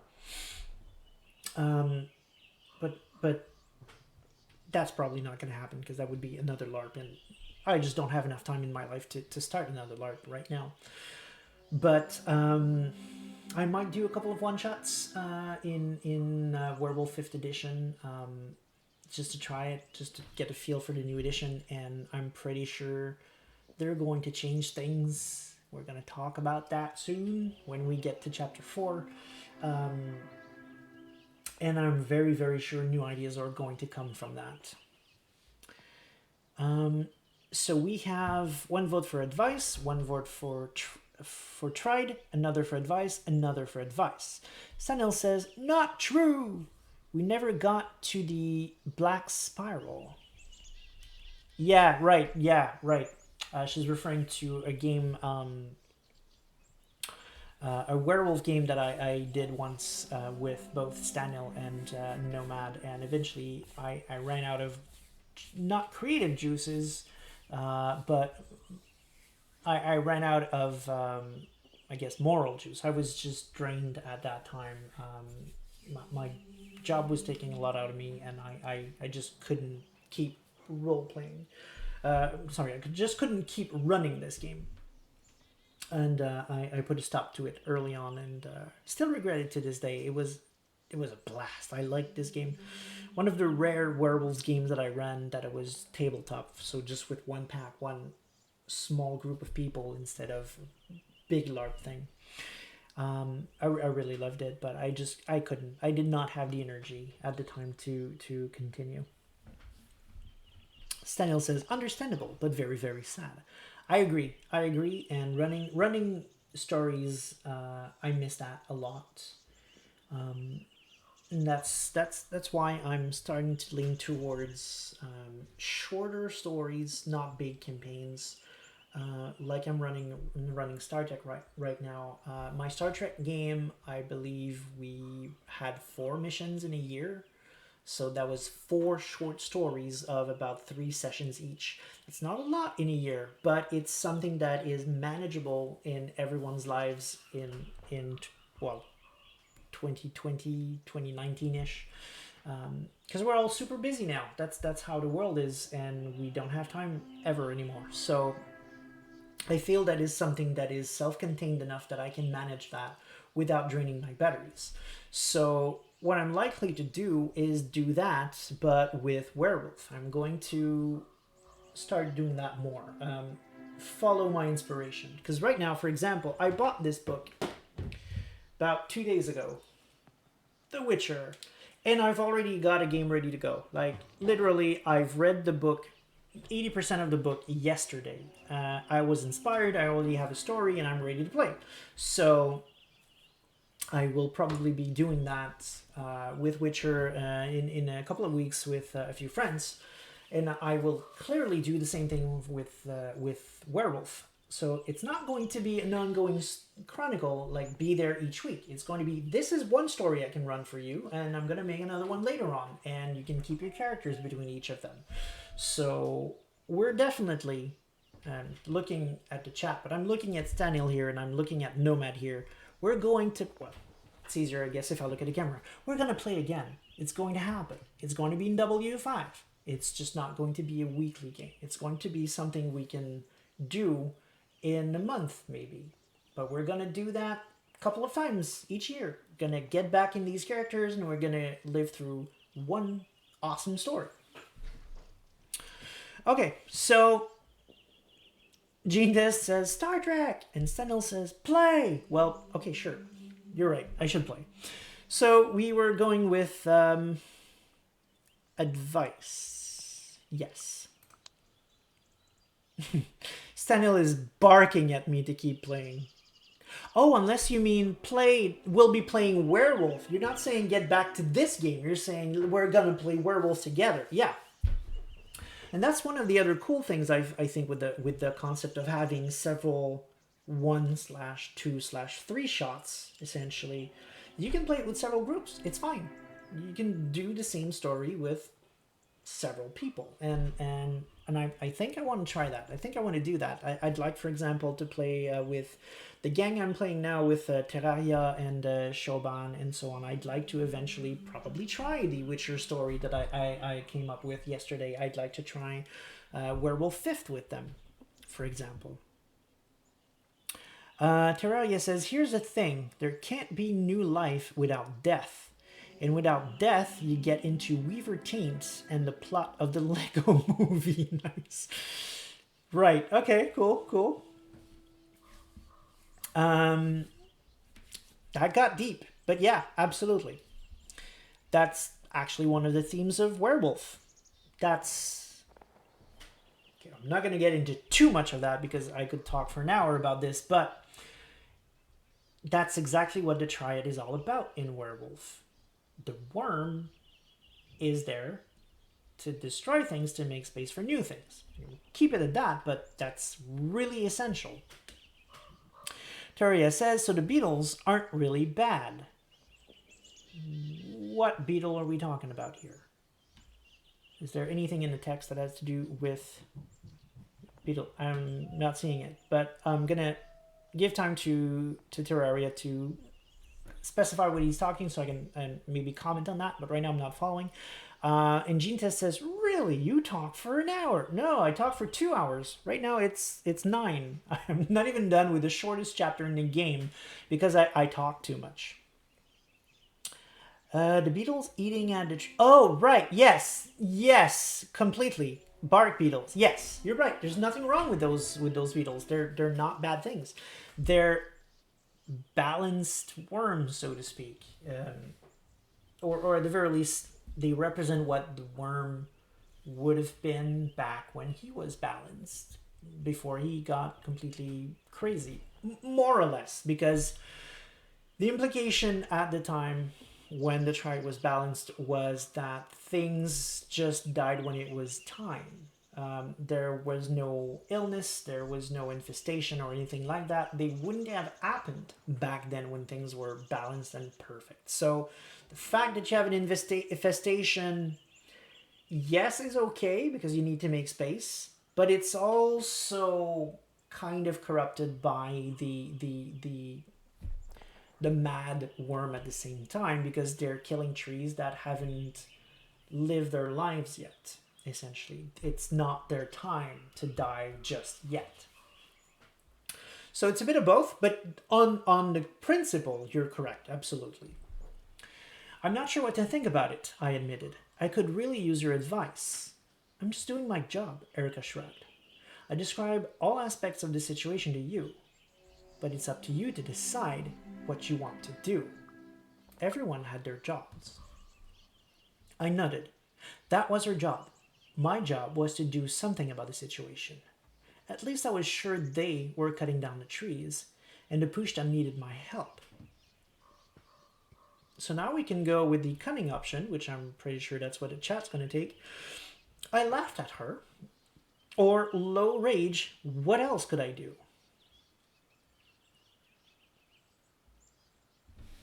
Teraya says, I didn't mean advice from her. I was meaning from Bartek or someone, not her.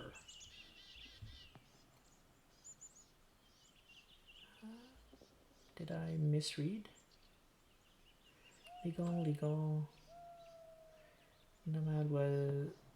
Terraria survived. Well, we still had two other votes for advice, so that's still what we would have taken. Nomad is going for laughed. Stanil is also going for laughed. Zero surprise there. Jean is going for laughed. So we got 3 votes in. That's what we're doing. I was expecting the friendly press Sorry, I was expecting the tag here that says friendly or unfriendly of the press to change since we're laughing at her. But they're still neutral. Okay. Do you really think that you can walk through life just presenting facts and not taking sides? I asked, laughing. Yes, that's what I do, Erica answered. It doesn't work for me, I shook my head. When I'm just an observer, I'm not changing anything. She looked skeptical. You're not the only one feeling helpless, she sighed. So don't let the complexity of the situation stop you. Life is always complex, and yet we carry on. I didn't want to listen, so what was right and what was wrong, or I said nothing. Terraria says, you laughed. I thought the advice was from someone else, me misunderstanding what the option was. Okay, so we're cool? We're cool. Okay, cool. But now we have 3 more options. We can get angry, which personally I wouldn't go for, because we're clearly leaning more towards Ragabash. But again, I'll go with the chat. So what was right and what was wrong? Good question. And I said nothing. Right now in the chat, we have 1 nothing. We have 1 right wrong, another right and wrong, and a nothing. So we have a tie. Do we have more people in the chat? A lot more people in chat actually, but no one who's actively talking. So I think those are the only ones we're gonna get, which means I'm going with the first one that was said, which is Terraria's I said nothing. So we're going with that. There was so much to process at once. Everything that happened at the logging site, the heat, the stench of the harvesters, the tension between Olga and Cornell that you could cut with a knife, it all made my head spin. What's the matter? She asked. Okay. Here, the stench of the harvesters. That's important. We're gonna get back to this after this scene, if the scene doesn't go in the direction I want it to go. I don't think it will, because the game is the first time the game mentions the stench of the harvesters. They said it smelled of oil, but in my other playthrough, it said a hell of a lot more. So we have, I admitted helplessness, or I shared my fear.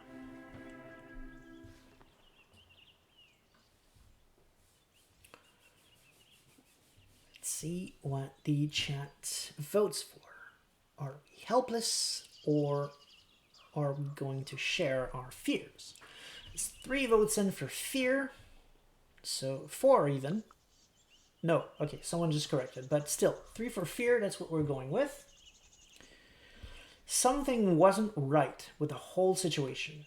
I didn't know what it was, and that scared me. I took a deep breath. Then I remembered what Cornell had said. All that mystical stuff.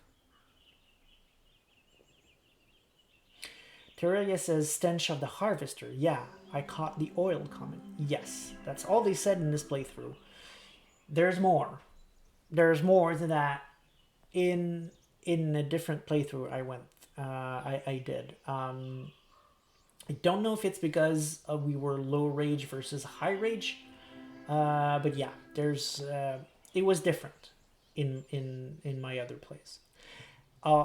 We're almost done with that scene, so I'm gonna detail it all very soon. I just want to let the game have a chance to give it to us. And they said that I have some family debts to pay. I shook my head. It's a lot to take in. And there was that foul... Oh, yeah, we're going there.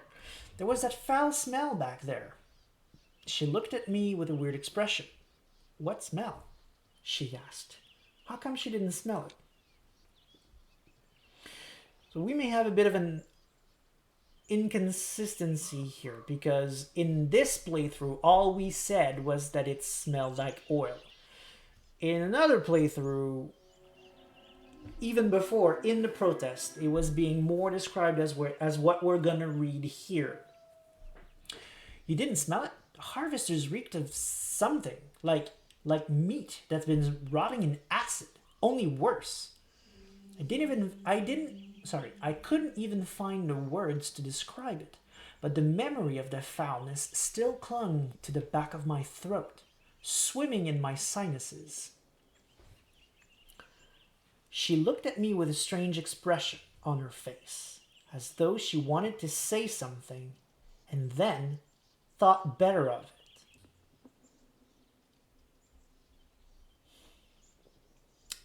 Damn it. She's neutral instead of friendly. I think she's not going to say it. Terraria says, the press sees you as insane. Yeah, probably. Oh, now they're sympathetic. Maybe we'll get it. I don't know. There was sympathy in her eyes.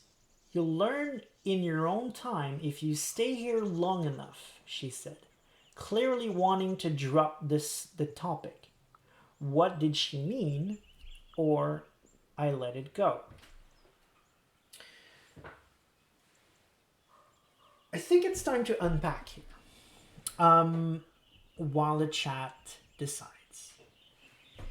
In Werewolf the Apocalypse, there are things called gifts. They are tricks, essentially. Just little things you can learn to do that are supernatural in nature. But once you know the trick, once you have a knack of doing things a certain way, supernatural effects can happen. Usually you learn those from spirits. So here it's weird that Maya's manifesting a gift because she hasn't even had her first change yet. But we're going to roll with it because this is happening.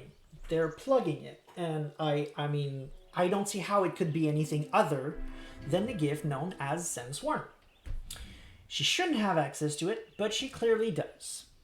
Maybe that's something that they're going for particularly in their story. I don't know. Or it's something that's different in W5. I don't know. But the fact is, she's right now manifesting the gift Sense Worm. Sense Worm allows you to smell the spiritual influence of the worm. So we've said before that the worm is working through the harvesters and the logging, and this is an excellent example of that.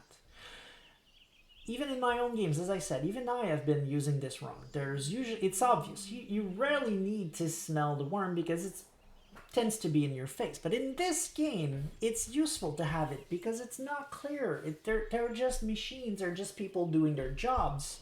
So the gift is getting a chance to shine here.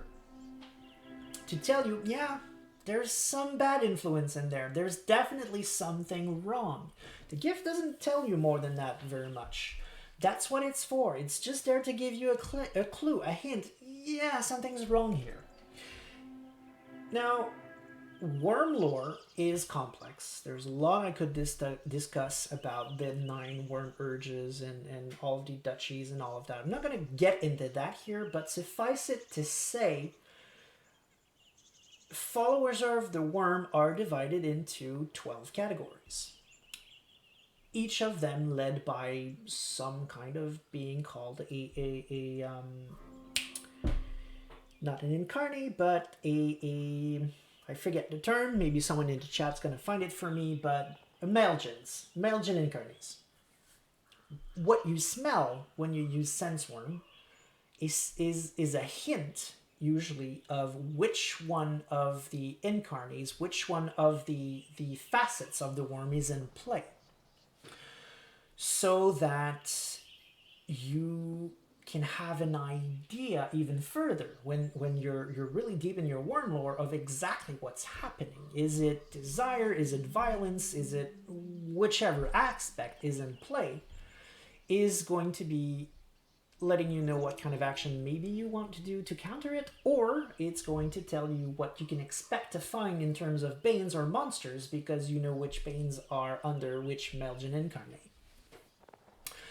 So here, Erica is obviously trying to not mention something. The thing she's not mentioning here, she said in my other playthrough, she could smell it too. Let that sink in for a moment. She could smell it too. Erica is a werewolf. Dun, dun, dun. At least I think so. How else could she smell that? I mean, yeah. But Erica's a mystery to me. I want to know more about her. I want to spend more time with her. But in none of my playthroughs, I have spent more time than this with Erica. When this scene ends, I have never seen Erica again. The press is mentioned. There are things that happen with the press, but she's just not there for the rest of the game. But she's also a werewolf. And she's not a member of the 2 packs we have here, as far as I know. So who the hell is she? What the heck is she doing there? Why is she alone? Is she, I don't know, maybe a black spiral dancer? Could be, because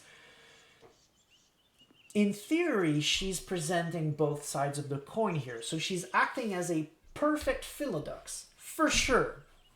If she's a werewolf, Erica's a Philodux. That's, to me, that's very clear. Or if not, then maybe Galliards, because there's a reporter sort of aspect to the Galliards where they like to go find the truth behind every story, for example. There's an aspect of that. But I think she's more about being showing both sides of the coin, essentially. Being the devil's advocate is the expression I was looking for, because she said so herself. But why? What's the good here that would do? I mean, obviously we need to stop the logging, and now she's saying maybe you shouldn't. Here's another side of the coin. So is she a black spiral dancer trying to influence Maya to do the wrong thing? Giving her some doubts when the correct path of stopping the logging is obvious to her? I don't know. I want to know. So let's go to the chat for a second. We have push the issue. Okay, well, what did she mean? Another, what did she mean? A third, what did she mean? Terraria says, but this is a gift the kinfolk can have. Possibly her mother taught her. Stanil helped me out by saying the word Malfeyan. Right, okay, she mixed up Malfeyan with Melgen, but it's fair. It's a very close word. Could she be another Farah? Jean says. The picture seems to... Oh my god. The picture seems to have cat ears or coyote. Yeah, I think those are leaves. But wasn't there a cat in town that we never saw again?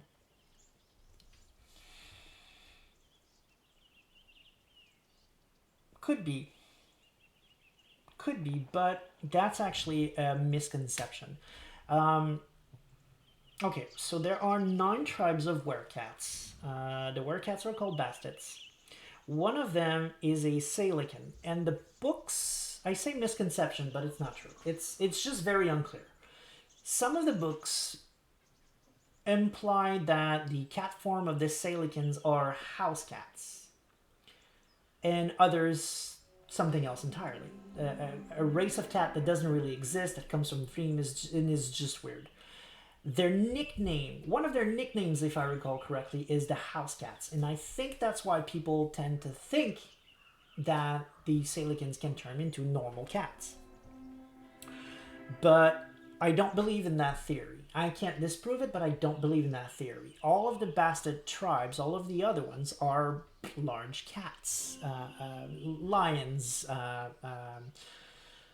tigers, pumas, cheetahs, that sort of thing. The big cougars, the big hunter cats. Having a regular tiny house cat, that's weird. And I think there's even a part in the Bastard book that says all the bastards are large predators.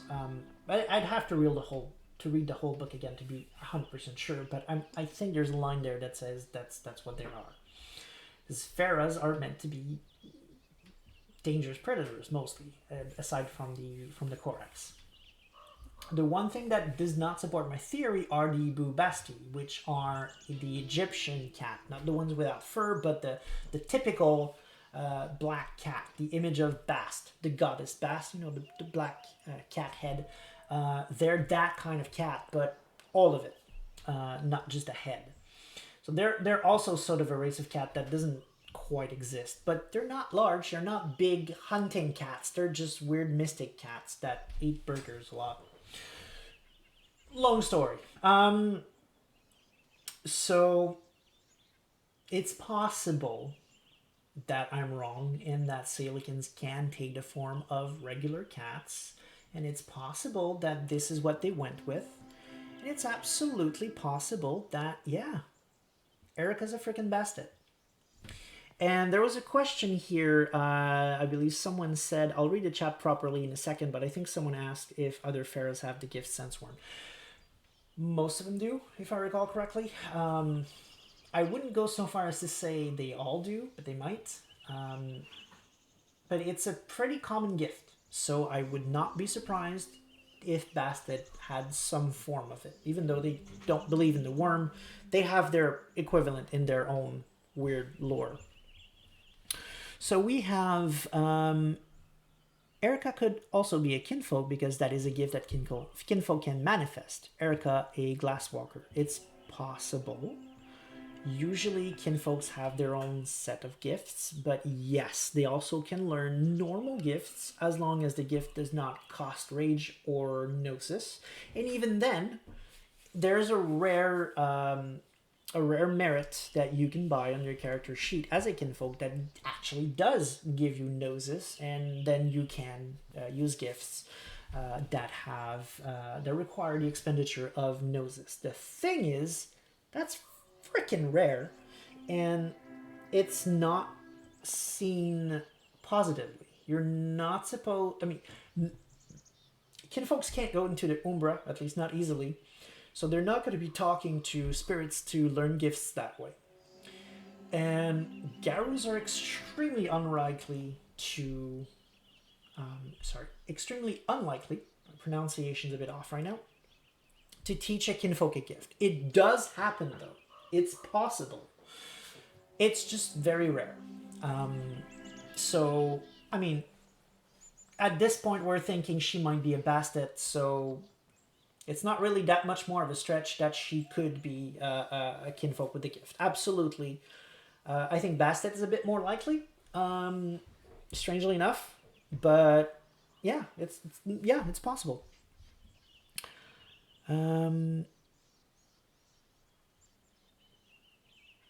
So Nomad says, Jean might be right. I agree. And Terraria says, I'm pretty sure since Worm is a kinfolk gift. I don't know. I have no idea, honestly. I have not read the Unsung Heroes in forever. So maybe it's part of their kinfolk gift. It would make sense. I honestly, it would make sense. It's possible. Terraria says, I'm saying this for the main character. Was taught the kinfolk gift by her mother. Well, she's not aware that werewolves are a thing. She learns that later on.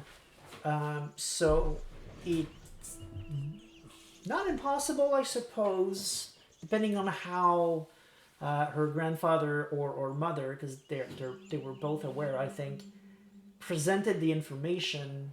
It's possible. I see what you mean. And yes, it's a possibility too, for sure. Okay, so I think I'm caught up with the chat. Now, we had a choice between what did she mean and let it go. And I think the chat decided earlier. Yeah, we have several push the issue, push the meaning, and so on. So that's the choice. Stenil says, I don't think so. As in all playthrough, it's always been a werewolf on father's side. For Maya, you say? I know. Maya, they say that her mother took her and left. Her grandfather is definitely one of the ancestors that was in this region and involved. But her mother took her away from it, I think. Pretty sure. Could be wrong, but I think.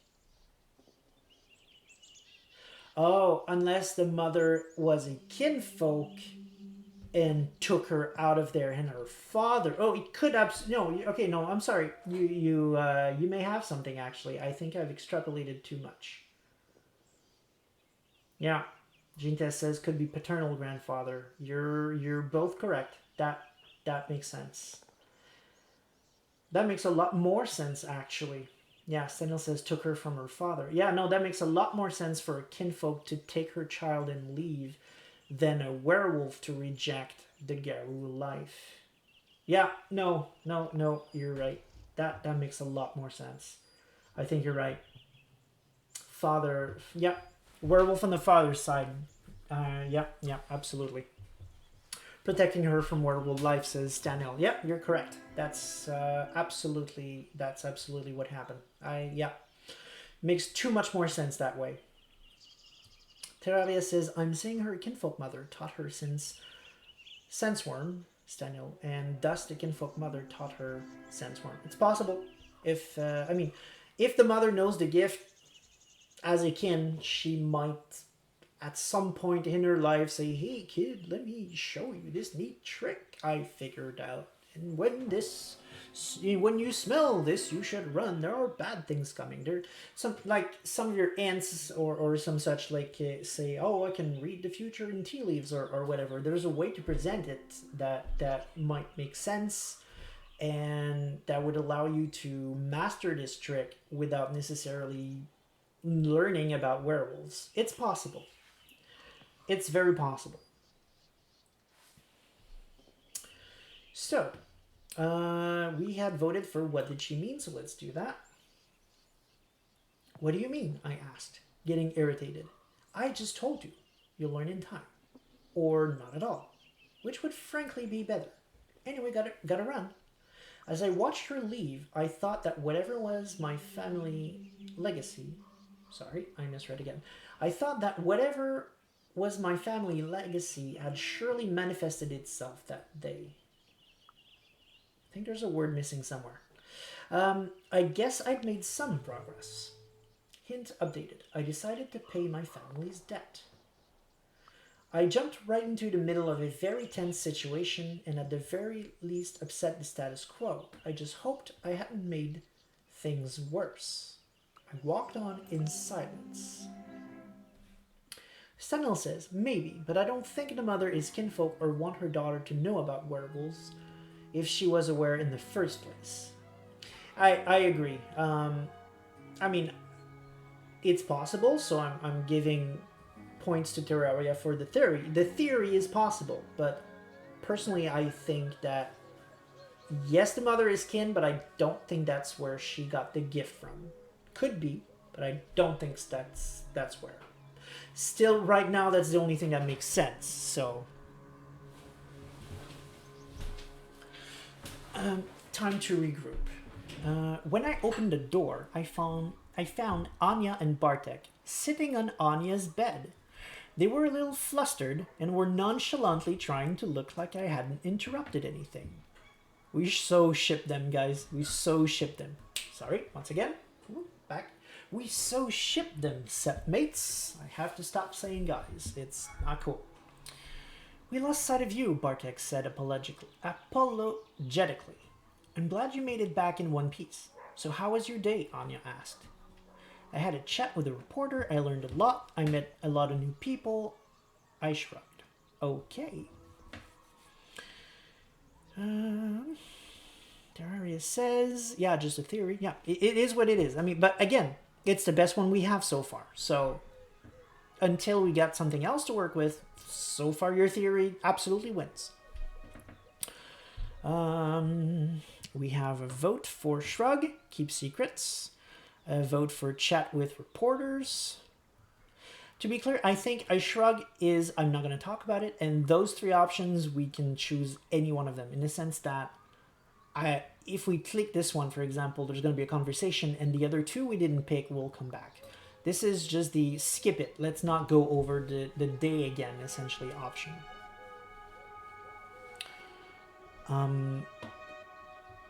So I guess the real question is, are we going through with all the 3 options, or are we skipping? That's the real question here.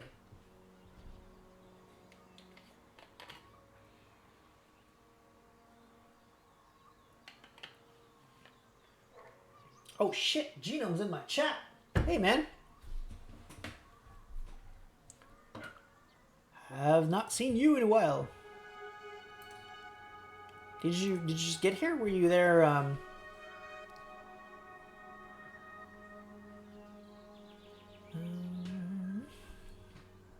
Hoi, mate. Cool to see you, bro. So honestly, it's been a while. We should do something as soon as COVID dies. So we have... okay, Terraria changed his vote, so we're probably going through. Still, which one are we going to do first? We have a chat with a reporter, a lot of new people, That's it. So we got 2, met a lot of new people. Okay, so you just got here. Genome says he got here like 5 minutes ago. You just came in for the end, bro. We're like recapping the day, and then the chapter's gonna end, and it's probably where we're gonna stop for tonight, because I try to keep these to 2-hour long, and I keep failing. They keep being 3-hour longs because I talk too much.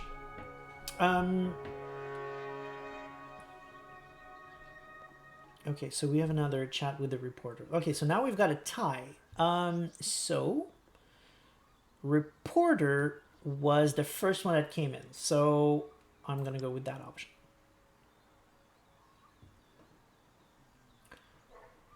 I had a nice chat with the reporters, I grinned. And I learned a thing or two. Anya frowned. I heard that you can't trust them. Bartek nutted. Of course not. He looked for a word. They're hyenas.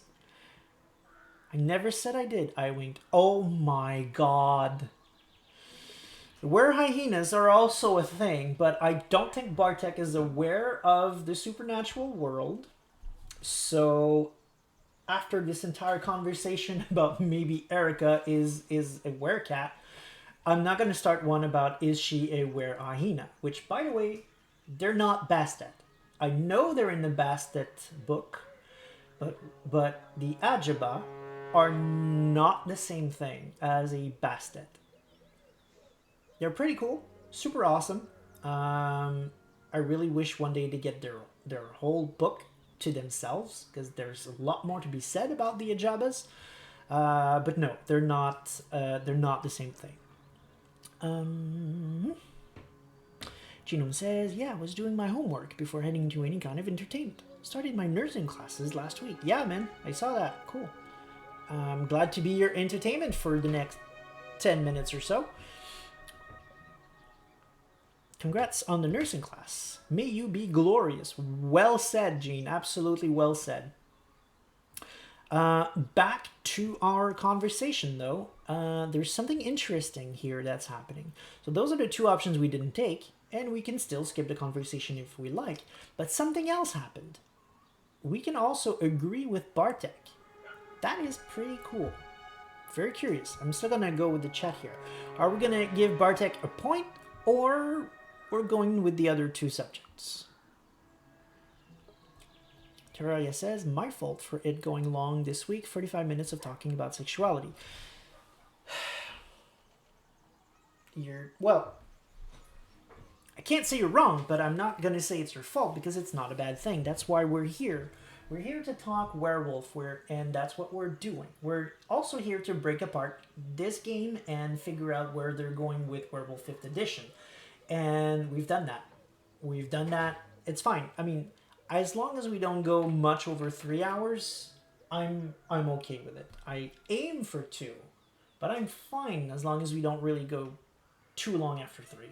So please don't worry, Terraria, we're fine. So we have a Bartek, we have another Bartek, and we have Stenil says, let's not do that. So I think Stenil does not want us to agree with Bartek. And Terraria is going for learned a lot. So I think most people have voted. And we've got 2 for Bartek. So I think that's what we're going to do. And if I misread the chat, I'm sorry. Bartek is now loyal. Nice. I've never had that. He usually hates my guts. But I think it's easier to get him to like you in the forest path than in the city for some reason. You may have a point, Bartek, I admitted. I barge in and try to solve problems that I might not yet understand. It's cool, he smiled. This whole business is a mess. Okay, not sure these sentences line up with what we were talking about before, but maybe I missed something. Next in line, we have learned a lot that had some votes before, and we've got new ones here. So we're going to go with that. At this point, I'm just going to pick them all in order. Did you know that the government supported the logging, even when it was illegal? I shared my dismay. If they support it, it can't be illegal. Bartek crossed his arms. Of course it can. I threw my arms up, frustrated. This is cool because Bartek, at this point in all of my other playthroughs, was just no longer there. So it's cool to see him try to back his father. We still don't know that his father is behind the logging. It's going to come later on. But he's still trying to support it. It's like, hey, you know, if the government is supporting it, then it's not illegal. And he has a point, I guess. I met a lot of new people. I met some very interesting people, I said, still excited. Yeah, they look like a colorful bunch, Anya grinned. Bartek rolled his eyes. Colorful and uninvited. Obviously, Bartek does not like the protesters. That makes sense. They sure are passionate. They argue between themselves more than they argue with the loggers, I added. It was all I wanted to share. Jinta says, can you not punch Bartek? Wow, okay. That's coming from... We watched the Witcher show recently. And there's a scene where he just nut punches the bard character. I forget his name in the show. I know him as Dandelion from the video games, but in the show he has a different name. And he just nut punches him. And it's been a thing with Gene since we saw that scene. Nut punching. It's gonna stick, I believe. I'm gonna probably... I expect to see some nut punchings when I run my one-shot with her. And Terraria says it was Bardtech. Because Bartek and Bard. Right, I see. Right. I shrugged. Just another day in Białowieża. We sat for a while in silence. You know, there's more to see here than Białowieża, Bartek said to me. You should visit Borgozelce, Budi Teremiski, and Żerlonga. I have no idea how to pronounce those because I did not have a handy guide from Outstar on how to pronounce them. But quickly, this one is a village in the Białowieża forest established in the 17th century to produce charcoal. I'm not going to read them all. It looks like they're just local cities, which could be interesting. And I can answer, I couldn't see everything, or maybe later. I remember a similar conversation, actually, in my previous games, but I think it was Anya trying to pull me a bit more away from the protests and seeing, we can do other things. Can you be my friend and do things with me now instead of spending your time with all of these weird people? So it's interesting to see here that it came from Bartek. So Jinta says, I have permission. For the nut punch? Sure. Absolutely. As long as it makes sense. In the story, I'm still running a serious game, but sure. If you have a good reason to nut punch someone, go for it. And we have only one vote right now, and it is for the maybe later option. So that's what we're going to be going for, I guess. Because that's the only one we got. I'd love to see it all, I sighed. And I'll do that as soon as the situation with the Pushta is resolved. And how's the search for your roots going? Asked the Bartek, clearly wanting to change the subject. Cool, so we got some more votes for later, so I did the right thing. Nice. I shared what I learned, or it wasn't something I wanted to discuss. That's interesting, because we're not yet aware of the veil. So we can discuss about what we know or not. We have one vote for share. Let's see what the others choose.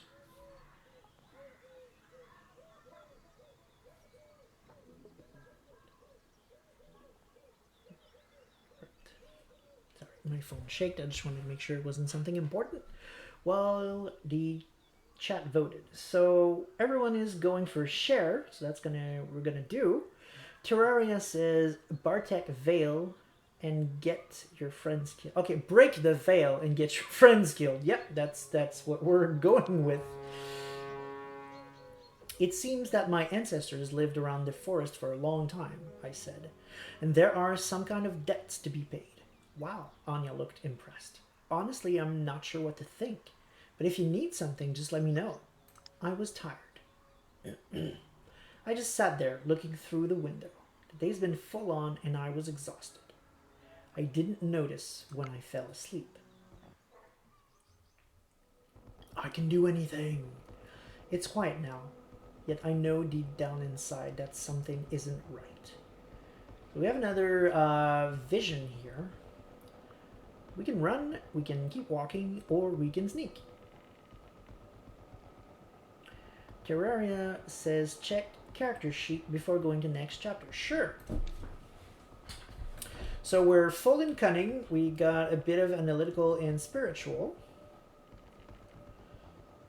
Other than that, most of that doesn't really matter. And in the relationships, tell me if that's what you wanted to see. I'll just scroll back up, but I assume this is what you wanted to see. We've got Anya loyal, Bartek loyal, Daniel friendly, family it's complicated, Kim neutral, Cornell loyal, Lisa neutral, Olga sympathetic, Pat neutral, Pushta friendly, and both the police and the press are sympathetic.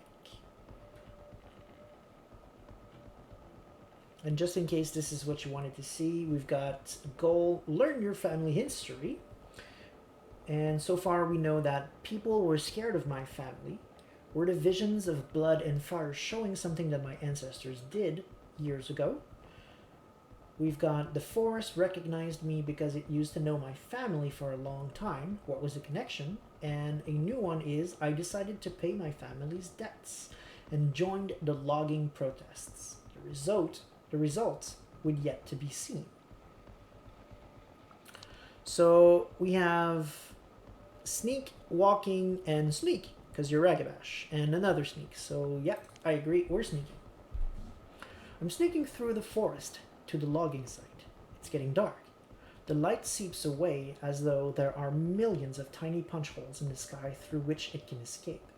And then the darkness starts to pour in. I welcome the darkness, or I know what I will see.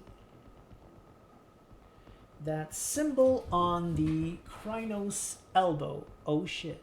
Yeah, I did not even see that. There's a lot here.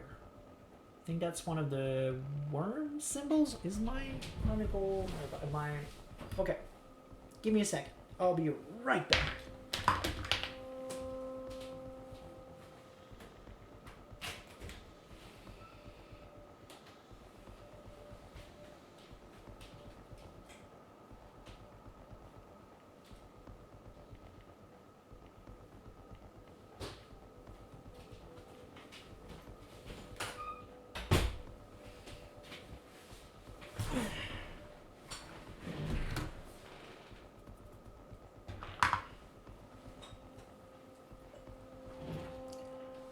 Sorry, I did not expect glyphs to show up this late in the game. Pretty sure I've seen this one in the worm section.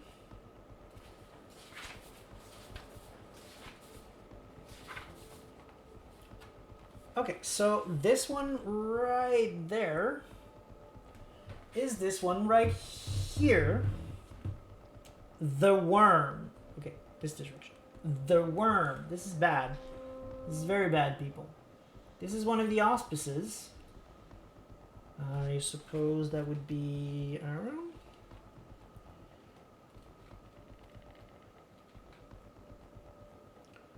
Auspices. Tribes. Province.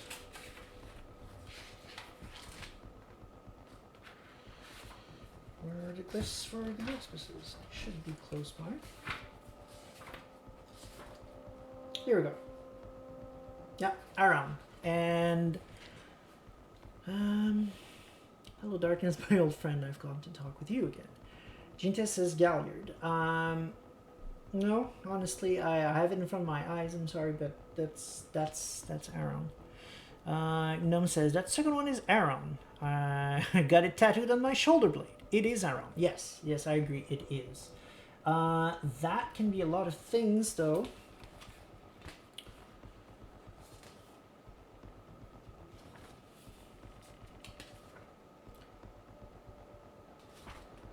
I'm pretty sure this one is a combination of a lot of them.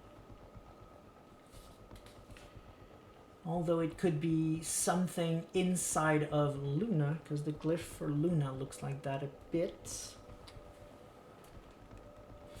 Also, just so the chat knows, the auspices are here, and Aaron is here.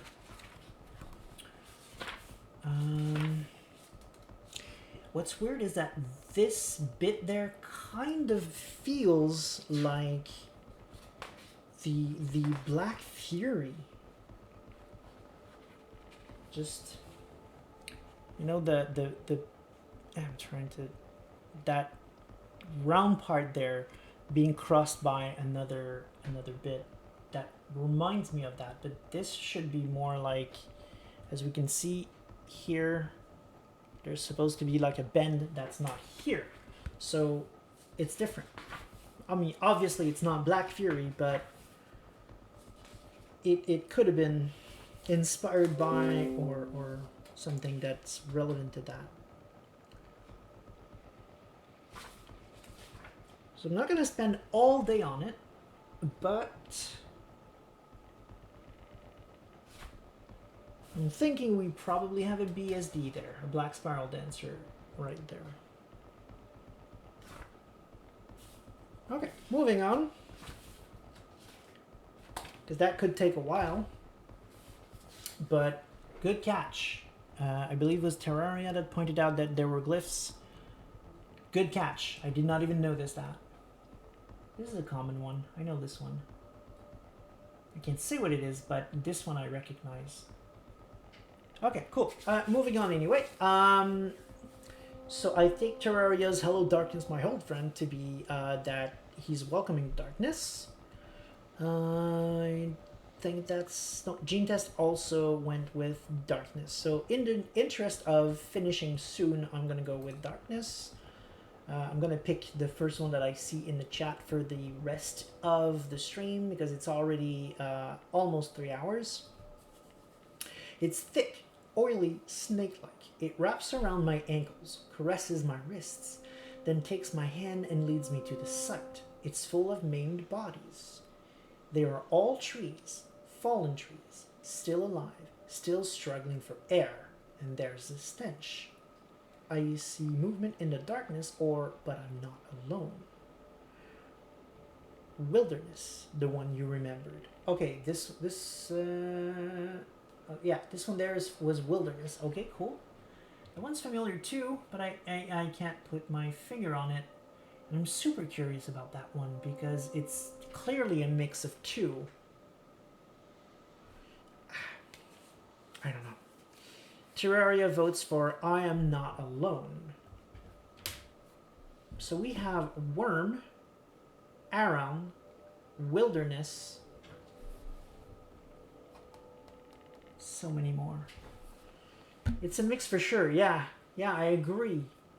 But I know nothing other than the Black Fury has that round bit crust with another one. I mean, I guess Wendigo would have that too. It's more of a tribal thing, I guess, than an actual symbol, which is just weird. I'm gonna give this one more shot just in case I see one that jumps in my face.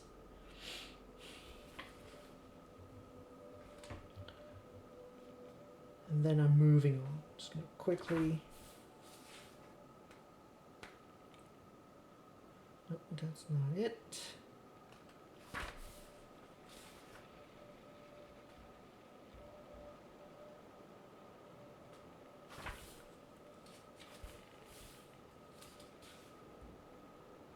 Unless it's the moon and Gaia. The line, just the line itself usually represents Gaia. But then, what's the thing inside?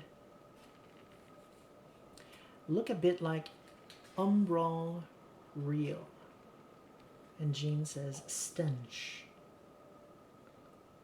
Oh, okay, she votes for stench. So we have one vote for Not Alone and one vote for stench. Not Alone came first. So, unless there's a bunch of other votes, that's probably what I'm going to go with. Just Saw Wilderness, yeah, absolutely. It's, yeah, it's there. And, okay, so you say that Umbral Realm is... So the two together would be Umbral Realm is what you're saying. That would make a lot of sense, to be honest with you. Because if it's Gaia and Luna, put them together, I mean, I'm seeing Umbral Realm there. I see where it makes sense. Okay, I think I got one here. See here, the cross there, the way it separates? The only one I can see that fits with that would be life. And this one here, that is the worm, depending on how it looks like here, the bit we can't see, if it's rounded or if it's straight, could also be war.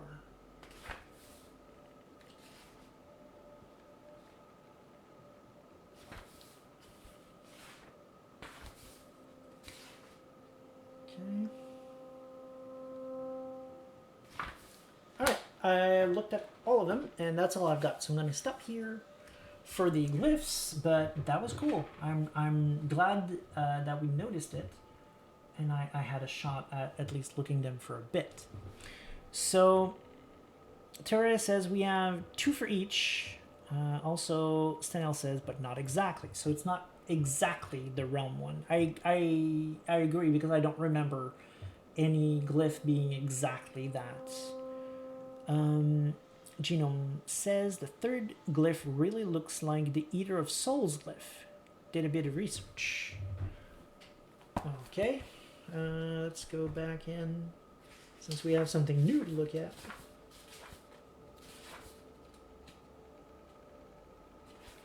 So what we're referring to here, so that's the worm. Remember earlier when I said the worm is divided into 12 categories? Well, each of those categories falls under one of the 3 worms. Long story short, I said I wouldn't go into that, but I guess I'm going into that. The worm is crazy. The worm was rendered mad by being trapped into the Weaver's web. His psyche broke into 3 parts. These parts being, usually they're not in that order, but the one we usually talk first is the, can you see the, yeah, the Beast of War, which is the equivalent of the Wild. Essentially, the worm is still trying to do a good job, is what he's doing. So, since the Triad is completely out of balance, out of whack, he sort of created in his psyche an internal balanced triad. So his 3 personalities are trying to emulate some aspect of the triad or another. So the Wild is Beast of War, the Weaver is Eater of Soul, and the Filer worm is himself, the worm. So him, but even worse. And yeah, I can see, where is it? Here it is. I can see the big line coming from the Eater of Souls, absolutely. That makes sense to me. Actually, the other line inside also fits with the Eater of Souls. Here, that's the one. So it could be that, for sure, with a line going across. So we said a bit earlier on that there was something about realms. I'm looking for that. That could make sense here. So if we're going with Eater of Souls crossed with the glyph for realm, just want to see realm to see if my theory makes any sense at all. Could be saying something like this character is of the Defiler worm, is part of its realm, part of it, so to speak, or connected with whichever part of the Umbra, essentially, whichever part of the Umbra that resonates with that, essentially. So it could be saying, essentially, that this is a worm-tainted Garou that is a follower of the Eater of Soul. And I think that would... Okay, I have some realms here, so what is the realm itself? I don't think there's a specific for realm, but to illustrate what Staniel means. See here, those are all glyphs for the Umbral realms, and most of them have this line here that crosses them. Some of them have two, right, but some of them just have one, like this, actually like this, or here. There's three of them, but really this is the one that means Gaia, sort of. If we're going to...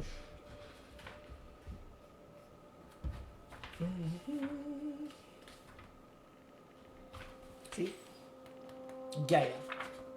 But it's reversed in the realms. It's in the other direction. So I think Staniel might be right. You said it is, but it's not in it. Okay, so there is a place where there's a glyph for realm, but it's not in the silver record. Okay, so maybe I'm a bit off. Okay, but still, that's the best reading I've got of this one so far. All right. Umbra is the mirror. Oh. So the reverse line is realm, because it's reversed. It's the flip side. That makes so much sense. Okay. So, Genome says, all right, head to bed. So, as they say in Canada, peace out. Cool. Well, good night, man. Thanks for coming. Hope to see you again on the chat or just in general in life. That would be nice. I think that would be that for the glyphs. Essentially, I figured this one essentially is the realm of the Eater of Souls, which can either refer to his influence, I guess, or just that this particular werewolf is devoted to the Eater of Souls. That was a damn good job, chat. Seriously. Thanks for all of your assistance, all of your hints and your guesses. I think we got it, honestly. Cool. I did not expect that tonight, and I'm glad we did. So Terraria says the spiral is on the elbow, on the other elbow it is curved. This there? Yeah, but I think it's the same as this one, but I could be wrong. We did it! He over 3 hours! Yep, you're right. No, absolutely. With the glyph things, you managed to get me to continue beyond 3 hours. But that's fine. I think this was absolutely worth it. Stenel says, I still have doubts, But it's been more than 3 hours. Oh, you mean you'd like to keep looking at the glyphs? You're not sure that this is the meaning for this one? Okay, let me rephrase that. I said I think we got it. Not true.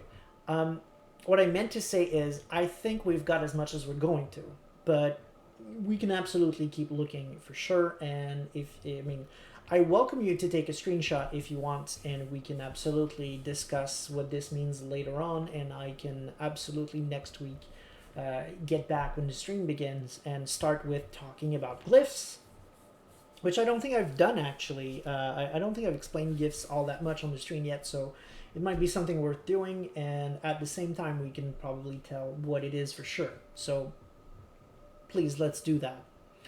Terraria says, already took pick. Nice. Cool. So if anyone wants to keep looking into that, we can absolutely talk about that next week. That would be great. But for now, let's try to finish this chapter, the shortest one in the game. we managed to take 3 hours to do it. That's quite something. Stenel says, screenshot, what a good idea. Done. Excellent. So let's talk about that off screen and get back next week to it. Now we have a stench, we have movement in the darkness, or not alone. I think if I go back, not alone came first, and there are 2 votes. Then we got stench. Okay, so stench is tied, so I'm going to go with the one that came out first, which was not alone. The monsters are coming. They have long skeletal arms. They are wrapped in glistening black intestines. In each arm has a wide, gaping mandible full of whirring blades. They snap at me blindly, but I am not alone. I turn around and see the forest move. They have horns. They have antlers. Their eyes shine in the dark, and they are ready. I watch them charge, lunging at the monsters, falling prey to their snapping teeth.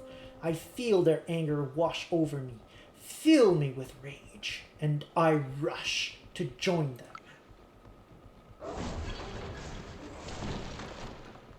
Then I strike.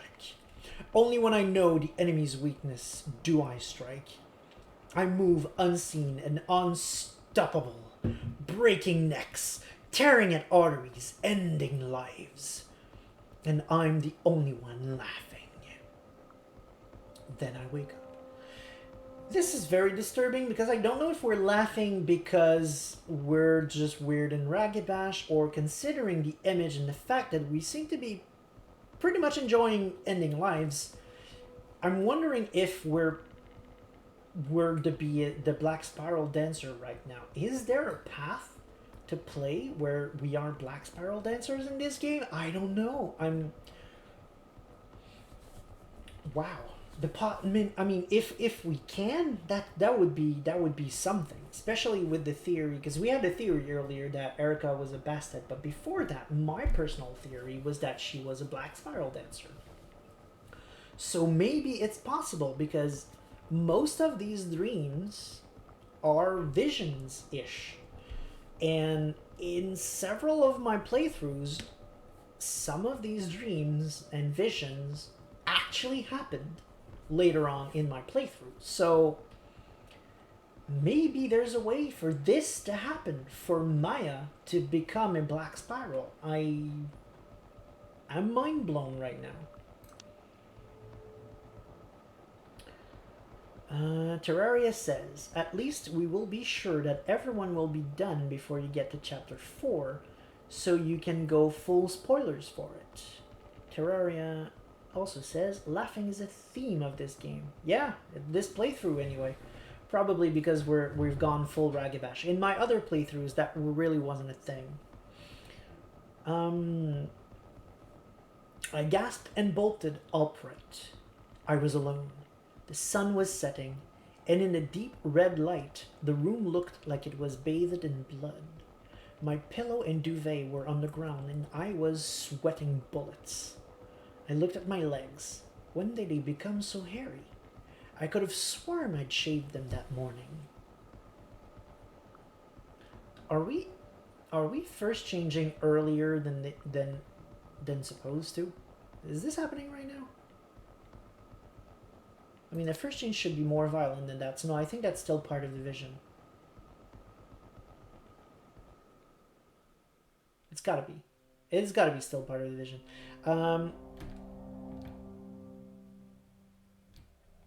Okay. Wow. That was something. Okay, I'm so looking forward to playing more of this next week. Wow. Okay. Back to chat. Did she just have her first change? She could have just woken from it. Oh, I see what you mean. Right. She had her first change, but we don't remember it, and now she's just wondering why she has hair.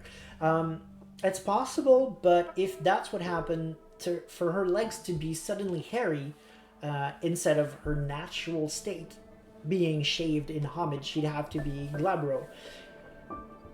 I don't see why not. Why couldn't you come out of your first change as glabro or some other form? It's possible, I guess. Usually you end up in your breed form, but to be perfectly honest, in this game, in my actual first change, in my 2 playthroughs, I woke up as lupus. So obviously in Heart of the Forest, that's a thing. It could be in W5, that's a thing, or it could be just me that I'm just assuming that you usually end up in your breed form.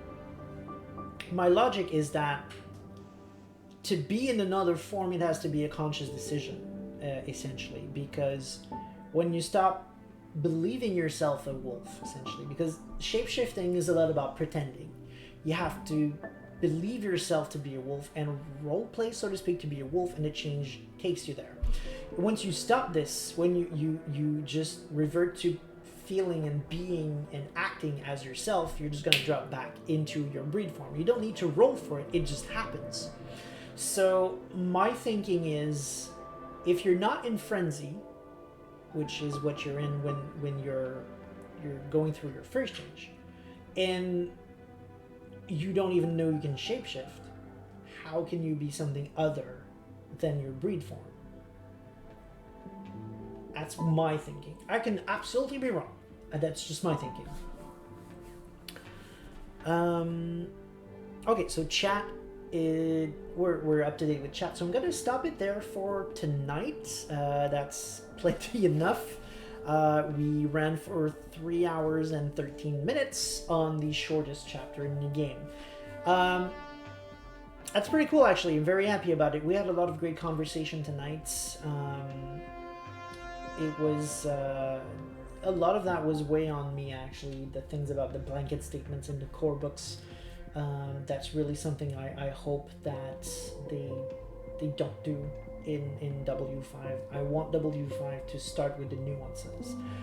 Don't tell me this is what kinfolk is like. Just start by telling me how they're treated in each of the tribes, because it's not helpful to me as a player, and even less as a storyteller, to believe something and then have to unlearn it when I start reading the other books. Teach me something usable right away. Teach me what it is and continue there. I understand sometimes things change and sometimes you're going to retcon, and I fully believe that's what happened with the kinfolk. I fully believe probably in Revised they wanted to downplay some of the less palatable, I guess, aspects of Werewolf, and that's probably why slowly most of the tribes became okay with the metis and became okay with the kinfolk. I think that's course correction, and that's fine. But W5 is starting with foreknowledge of that. It's starting now, a whole new edition, 20 years after the last edition, already knowing what's problematic in Werewolf. So why don't we do it right in the core book? So I will leave you on that tonight, on that thought. I had a lot of fun tonight. Thank you everyone for being active in the chat. That was great. I truly, truly appreciate it. And I'm absolutely fine, once again, about the fact that we we played for 3 hours. I'm glad I had a good conversation. The chat was active. This was probably my favorite stream so far. So thanks for coming, and see you all next week.